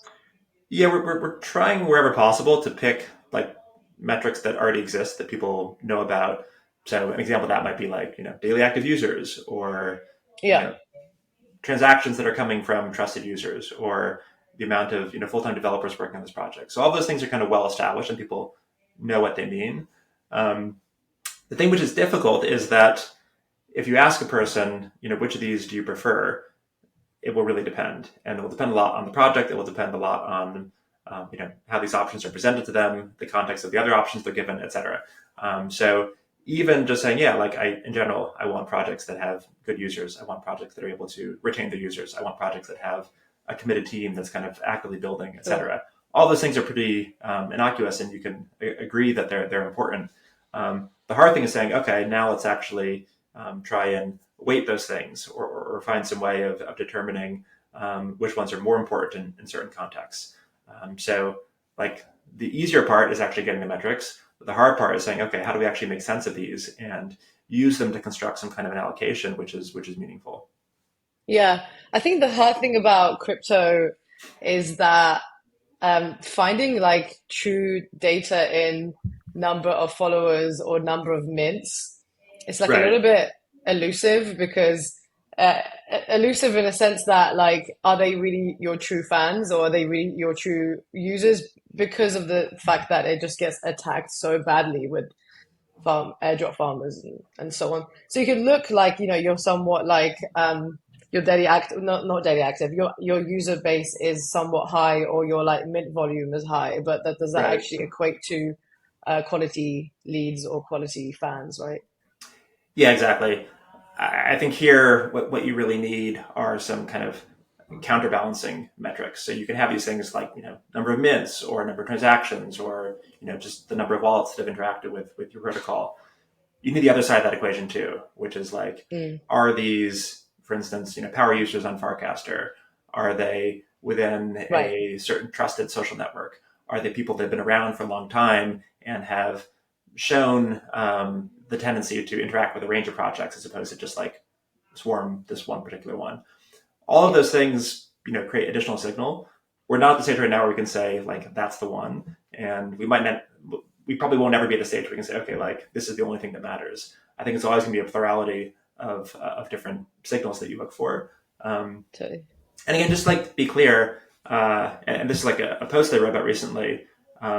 People are in general very good at evaluating things that are kind of proximate to them. So if I'm a part of like 5 different NFT communities, I could probably say, oh, like this is what I really like about this one, and this is what I like about that one, and do those kind of intersubjective comparisons. What's difficult then is like zoom out and try and make sense of that in the context of hundreds or thousands of projects, right? And so here, data is really going to be a critical part of it. The balance we're trying to strike is how do you get people to make lots of good intersubjective comparisons at like a lower level, and then be able to scale that so you can actually make sense of all of these different projects and how they fit into each other. Mm-hmm. Yeah, and I guess interestingly, the time factor of how effective capital allocation is always an interesting thing, whether you look at VC, whether you look at grants. And I did like the graphic that you used, both in terms of the layers. We'll link it because we don't have a visual component of putting up diagrams, even though we love them. There is this almost like a hierarchy of needs of like what causes and things that I personally care about. And I'm in a position to actually understand the impact that they have. And the further away you get, both from an interest and motivation, but also from like day-to-day feedback loops of understanding how effective me allocating funds to that cause might be, both from a network point of view, but also you kind of see it, whether it's like an optimism network that allocates certain number of tokens over phase to kind of reward contributors, whether it's the upstream side of it in terms of OP stack governance or the downstream side of app builders and consumers. It's very hard to know until like a year later or maybe years later how effective the allocation was in terms of creating a sustainable network. And we've seen this play out a little bit also in the decentralized physical infrastructure, where projects like Helium and HiveMapper really over incentivize the supply side of it. So the early users that come in and purchase physical infrastructure that then adds value to the network, and then realize, let's say, the demand side of the equation wasn't as incentivized to then create the network and flywheels to sustain. And I think they're still doing quite well, but it's one of those things that until you do it, you don't really know. And I think more and more the data cleaning, the weights involved in how that data kind of adds up to effectiveness and allocation becomes more and more important. How are you facing kind of the convincing process of saying, like, this is clearly something we need in a problem that takes years or a few years to get to the point that you say, like, this is the feedback loop that will make your network sustainable? Yeah, I think at this point we have to be pragmatic about what's going to be possible at this stage. So, we're not going to be able to come up with some kind of a allocation strategy that's going to work for every community, for every type of project, et cetera. We're really focused just on like one small piece, which is open source software. Again, I don't want projects to feel that they all need to, like, if you're a consumer project, right? Your focus should not be on trying to optimize how many developers use your SDK or something like that, right? It's a very, very different focus that you have on distribution and content marketing and so on, right? And so this only really applies to a subset of things that are building on chain. And really I would say like the goal that we have right now is to, take a narrow set of projects or, reasonably narrow set of projects, and make it so that you are able to kind of look at kind of the entire distribution and get better, not only at identifying a few of the winners and the ones that are obviously kind of, spammy at the other end of the tail, but actually surfacing some signal there in the middle. And even if that's where most of like the governance energy is focused on, saying, hey, here are 2 projects which are kind of like in the middle here, but one is doing really well in this area, another one is doing really well in something completely different. How do you kind of make sense of that and create some signal about which one might be valued more or which one is more important at a given time for the network? So even if you're able to kind of solve that problem effectively, that I think you can extend the same types of tools for other domains. So you can say, okay, great, like we care less about these things in the context of, say, consumer crypto, but we definitely have the same problem, which is it's easy to spot the winners, it's easy to spot like the bad projects, but we have this whole kind of messy middle here, and we need to find the right signals to surface which projects are having value and impact in that segment. I think that's something that you can actually start scaling, because then you harness that attention. Okay, I'm only going to apply my subjective assessments to, say, 30 or 50 projects, but it's very targeted on the ones where the metrics are not as clear, and it really requires that kind of expert or firsthand knowledge of what the project is doing and why you think it's valuable. Yeah, I think also for people to kind of get their heads around it, I really like the comparison you made in, is this your recent post? Yeah, exporting public goods funding beyond our immediate circles, that one, and how you kind of bring up venture capital. Can you talk about that a little bit? Because I think like this concept of like public goods funding feels very heavy on grants, which it seems like it is Right. currently as a form of funding, as the most obvious kind of low-hanging fruit way to get funding for a public good project. But also maybe similar to like on-chain projects in general, it seems like a space where that there isn't really much of a talk about like exit strategy, right? Whether that's like shunned upon or like it is completely a different type of model where, you would like exit to community or like, it's not an IPO, it's not an acquisition.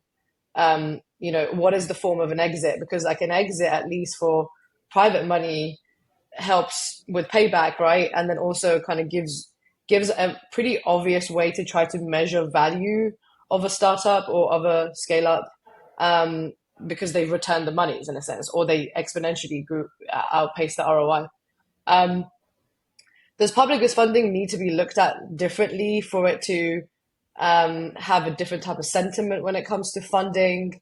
And then how did you kind of make that comparison with venture capital, private money, in comparison to like public goods funding? And like, is there something that we can learn from that we could actually try to incorporate into public goods funding? Yeah, so I'd say that my thinking here is heavily shaped by Juan Benet, the founder of Protocol Labs. He talks a lot about kind of some of the features of private capital and how that can map onto network capital or public goods capital. So I definitely recommend people checking out some of his talks and writings about that topic.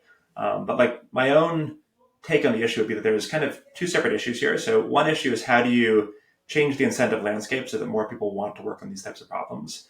And obviously, it can't just be based on like touchy-feely public goods are good, and therefore we should just like work on public goods. You do need to probably tap into some of those other needs on Maslow's hierarchy around getting getting money, getting rich, etc. So I do think that there should be a world where work on this type of stuff can be well compensated, ideally comparable with what you might get kind of working in a traditional startup or those types of returns. Completely separate issue, though, is like how to grow the size of this market and make it so that some of the funding flows become more predictable. And you have this idea of like recurring funding, and that funding being something that can flow in a predictable way to other nodes in the network. So just like looking at the example of optimism retrofunding, one of the concerns that people have is, how much money does this project actually need, right? What are they going to do with it? Are they just going to cash out and take a holiday? Are they going to reinvest it in the community? Are they going to keep building? Like, are they going to pay back investors, et cetera? So like all those questions are actually pretty important to people when they think about how much funding should this project receive. And what we don't have right now is any way of kind of tracking where this funding goes after it is paid to that project and to that team. Now, there's a couple of approaches to work on this. Like, this is something that the CrowdMuse does. HyperCerts is doing this. Drips is doing this, where they're saying, we actually want to make these commitments very explicit. So if you fund this thing, then here's a split contract, or here's some way of kind of mapping out where this funding is going to flow. And once you've done that, then the whole question of, if I give more money to this project, what's going to happen is effectively answered, because you're able to see who's behind that project and where that funding is going to flow. And ideally, you can go like several nodes farther. So not only are, in the case of CrowdMuse, you might be funding the suppliers who put this project together or put this piece of apparel together. You can also look beyond that and say, okay, within the suppliers, who are they going to be paying? And each one of these actors is basically coming up with their own split, and it splits all the way down. And ideally, it's not just linear. These things actually come back around. And so it could be that there's one node that is like higher up the stack, and then money flows down, and then they actually reappear and get funding from someone else. So these things can be very circular, in the same way that private capital is, right? Is that, you can be investing through a pension fund, and you can be investing by purchasing stocks on the open market. And you might not even know that you have shares in a company through these completely different mechanisms. But that's the type of thing that does not exist at all right now when it comes to public goods or network capital. And I think is an important feature of a larger market, where you can effectively have some expectation around, if this project gets more funding, here's what might happen with that. And that kind of confidence, that really allows you to start kind of scaling this up, because then you can model these cash flows. You can start to make some predictions about in the future how much a company might receive, or how much an organization might receive in these funding events. So that's, right now we're at the stage where literally everybody is just designing their own grants program. It gets funded, and then like the story kind of ends after that. I'd like to see 3 to 5 years from now, much more kind of interoperability between these funding systems, and funding ideally kind of flowing frictionlessly between projects. Yeah, makes sense. Well, I guess also like the reason why people give out grants is to kind of like incentivize you to do more on their chain, right? Right. Or their ecosystem. It's kind of like, it's not, I mean, it's free money, but at the same time, the incentive is there so that you then generate more value into the ecosystem, which kind of like, not to go off on too much of a tangent, but like, does that in your kind of ideation phase, or where you're seeing it going, as a form of a kind of recommendation of like how this whole thing could be a bit more streamlined or structured? Does it, something you were saying earlier just made me think of whether, like, for example, for us, if it is circular in a sense to utilize the grant money to pay suppliers based on their contribution, right? Not just purely from sales of a product, but like actually from the value that they generate in the ecosystem, then does that pose a question of platforms or models having their own chains, right, for specific use cases? Because at least with an L2 or an L3, perhaps with a token model, the traceability of it or the tracking of value could be easier. Yeah, like it's definitely possible right now, and there are some people, for instance, in the optimism community that have, done their own analysis, their own kind of citizen data science to follow the money. Like, where has the money gone, right? Like, so we give it this grant, what did they do with it? How much of it was basically off-ramped immediately to Binance or something like that, and how much is still kind of floating around the ecosystem? So you can definitely do that type of stuff. Obviously, right now we're kind of in this world where it's actually kind of difficult to track the life cycle of funding across different chains and so on. But ideally, that's like pretty solvable in the short term. Again, I think that like where we need to really start kind of thinking is, how do we make some of these commitments a bit more explicit? So if you look at the question of, I want to pay this project, I want to give them funding, right? But I don't want to give them too much funding, because after that, I'm not sure what's going to happen. Like there's a there's an important question about like, if I have an additional token to give, an additional dollar, where is the best place to put that? Is it to this project? Is it to that one? Is it simply holding on to it? Is it burning it? You have all these different choices that you can make, and right now we're really not in a good position to like identify what is the best use of this next incremental dollar. I think having some of the the commitments to, if we receive more funding, here's what we're going to do with it, made explicit, then I think you actually are able to start answering those types of questions better, and ensuring that projects are getting kind of right size funding, and there's some feedback about whether these grant mechanisms are actually meeting their funding requirements. Again, simple example from retro funding is that you had big teams and you had small teams, right? And in general, if you were a big team, you received less retro funding per contributor, just because of the fact that no one had any idea how big your team was, and that there wasn't any kind of normalization of funding per team, right? So I'd say, great, I want to make sure that both these projects get some funding, completely independent of how big the teams are. So you kind of look at Protocol Guild receiving a very, very large amount of the pool. Per contributor, they actually receive one of the smallest allocations, like much smaller than many small 2 or 3 person teams, right? So what you don't want to do is kind of make this, create this incentive for teams to fractionalize and become smaller and smaller and smaller. Quite the opposite. You want to say, look, maybe this is a small team. If we get excess funding, here's how we're going to pay, the next node in our supply chain. Or if you're a big team, to signal, hey, like, this is great. We're appreciative of the support, but it's actually pretty, it's still pretty small in terms of what we actually need in order to make this, in order to fully fund our team. Yeah. And I really like the concept that you brought up in terms of how this connects the network capital, and how even putting aside the venture cap model of like, how do you create sustainability for chains, but also any kind of grant program, especially when it's open source and the output that is created does benefit the network as a whole. And I agree, there's a lot of hot takes that can be taken on whether like big teams should be funded, whether VC funding can kind of be additive to a grants program. And I think what it comes down to is exactly what you said, is the predictability of like, look, acknowledging that this is all an experiment, each time it's going to get better and better, but at least being a kind of upfront, making very clear what gets funded, how much is the minimum or maximum for different types of teams, whether it's already VC funding by this amount or the number of contributors to that project.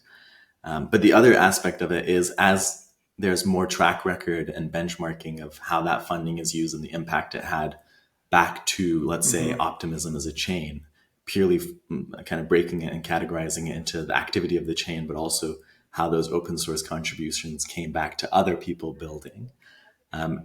More and more, it's just going to become predictable, as you said, and a little bit easier to see what is the effectiveness of allocating that capital, which is the main reason why traditional public funding mechanisms haven't worked, because the effectiveness from a public sentiment has been low of like, how does a government use tax money? And there isn't that experimental nature of like, this seems to be getting more predictable and more accurate. So that's kind of forward looking, and there's a lot of factors that come into play.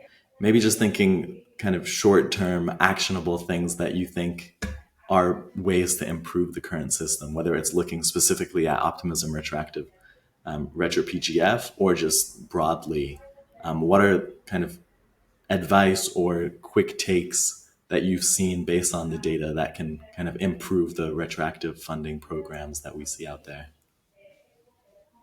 Yeah, so off the cuff, let me kind of recommend 3 things. So first one, I just want more people to be working on this kind of problem. So more impact data scientists, more people that actually have the desire to fund public goods and are willing to invest in getting the skill set to do the data, or vice versa. They have the data, but they now are going to get public goods pilled. So that's like number 1. Number 2, like you said, just a bit more experimentation around how do we use metrics, put them out in the real world, and see their limitations and see which ones are actually useful. So I think Retrofunding 4 is a good experiment. There's other ecosystems that we're talking to as well that are kind of curious in testing this out. So I'm very excited about that. The third thing that I'd just like to see is more, fast grant type experiments. So basically, if you're a hackathon project and maybe 3 months later you're still building, there's a way that you can get like some funding pretty quickly in response to that. I'd like to see more projects that are able to get a meaningful amount of funding with very, very few strings attached, just based on things that can be verified and are hard to game. Again, example I'll give is you did a hackathon and now maybe you've deployed from testnet to a mainnet, and it's like clear there's a team and you have some users, right? Great. Like, let's get this team, a small allocation of funding, minimize the amount of time they need to jump through hoops and applying for that funding, and see what happens. There was a famous experiment not experiment actually, it wasn't intended to be an experiment, but there was this business plan competition that happened in Nigeria probably about 10 years ago or so. And they kind of put out this big call for all of these projects to come in and compete in this Shark Tank style business plan competition. And they had all these applications, and I think there was some mistake in like the review process, and they kind of gave up and said, okay, we're just going to randomize it. We're just going to pick the best projects and give them all some funding purely by using a lottery system. And what they saw is that they actually had really good results doing it that way. And so instead of constructing this like very complicated system that would take 3 months or so to pick the best projects, they randomized it. And what they saw actually was that just the hurdle of coming up with a business plan and submitting it and going through the application process was enough of a filter to weed out some of the weaker projects, and that anything beyond that was going to be pretty difficult in order to predict. And so the best approach was just to have a large portfolio and to allocate across that. I'd love to see those types of things happen in open source, and then, of course, more broadly. Love that. Nice. Actually, when you were saying that, I don't know why this image of like putting, I don't know why, just putting a bunch of like sails next to each other, seeing which one runs the fastest. It's kind of like, you might as well just like get as many, like it's basically just like a bunch of deals or projects. You might as well just give them all 50K and see which one is going to win, right? I mean, that could also be it. It could also be like, it could be also specific to a market or a project that is trying to serve a specific domain, and then you end up giving them equal funding and seeing which one actually sustains itself. Because the problem, I think that the barriers to entry for funding in general is that, underfunded teams end up stopping. Right. And then, that's just kind of how it is, because not everyone can afford to do it in a bootstrap manner.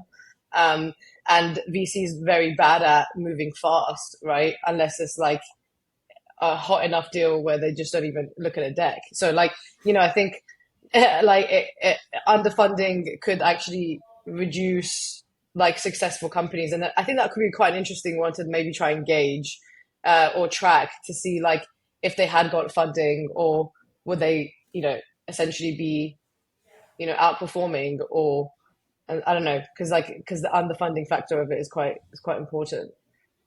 Yeah, I completely agree. Joaquin, I did this post a couple months ago, just called like Cradle to Unicorn Public Goods Funding.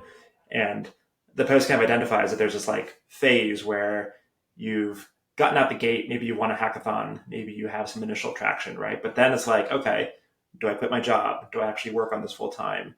Do I need to raise a certain amount of funding in order to hire a team? And so I'm guessing a lot of projects just like die in that stage, right? Beyond the initial enthusiasm, let's actually get building. And I think it'd be so encouraging if there was a world where actually the next thing you do is actually just keep shipping and keep working on it, right? And there's ways of getting streamed funding or qualifying for fast grants just based on momentum. Okay. Cool. Yeah. That was helpful. We went way past the 15-minute top up, but always a pleasure. And I had a bunch of more questions, so maybe we finish this one and then do a proper second one at some point. All right. Yeah, it's interesting because we were speaking to Will Papper the other day, and like he said something interesting about like how it's like if it hasn't worked now, just wait another 6 months in crypto for it to see if it works. And it's so true. It's like the 3 to 6 month or the 6 to 12 month period is like, it's a short phase of time, but things do move relatively quickly to see like developments. So it's exciting to see like where this is going to go in the next 6 months. Yeah, that's so true. I mean, I think that, we did this first recording 6 months ago and so much has happened since then. I think what's like really cool about the space is that number one, people are very quick to keep experimenting. Number two, like learnings travel very, very fast. And so I think like there's a sweet spot where, we don't keep repeating the same mistakes, but at the same time, we take good ideas and we're able to, tweak one or two things and try it out again. Because oftentimes, the idea might have been a good one, but the timing wasn't quite right. Or the way it was applied wasn't quite right. Yeah. The other data point is definitely timing. Yeah, exactly. Right. Like that's a major one. Okay, so actionable steps that you mentioned some already, but I was just kind of looking at your docs on the open source, the Observer site. So you're also looking for people to contribute to the database or to the data collective. Is that like one other quick way that we can get people to contribute? Yeah, basically anybody who's kind of interested at this intersection of data stuff and public goods grant funding should reach out. We are kind of most interested in trying to like upskill people that care about public goods but might not have like the data capabilities. We have like tutorials and lessons and ways that they can start kind of learning that skill set. And at the same time, if like you've already mastered the dark arts and now you want to apply them for something positive sum in public good space, we'd love to hear from you as well. So it's really at that intersection. The call to action is, join the data collective, jump into our Discord, connect with me. We have data challenges where you can get paid for your contributions. We have kind of community that's kind of meeting regularly to discuss some of these things. We have kind of learning materials. We have tutorials for people to start exploring the data. There's a whole range of ways that you can get involved. Amazing. Love that. We'll link it in the pod. Sweet. All right, guys. This was fun. Thanks, Carl. Always nice to chat. Always a pleasure. Take care.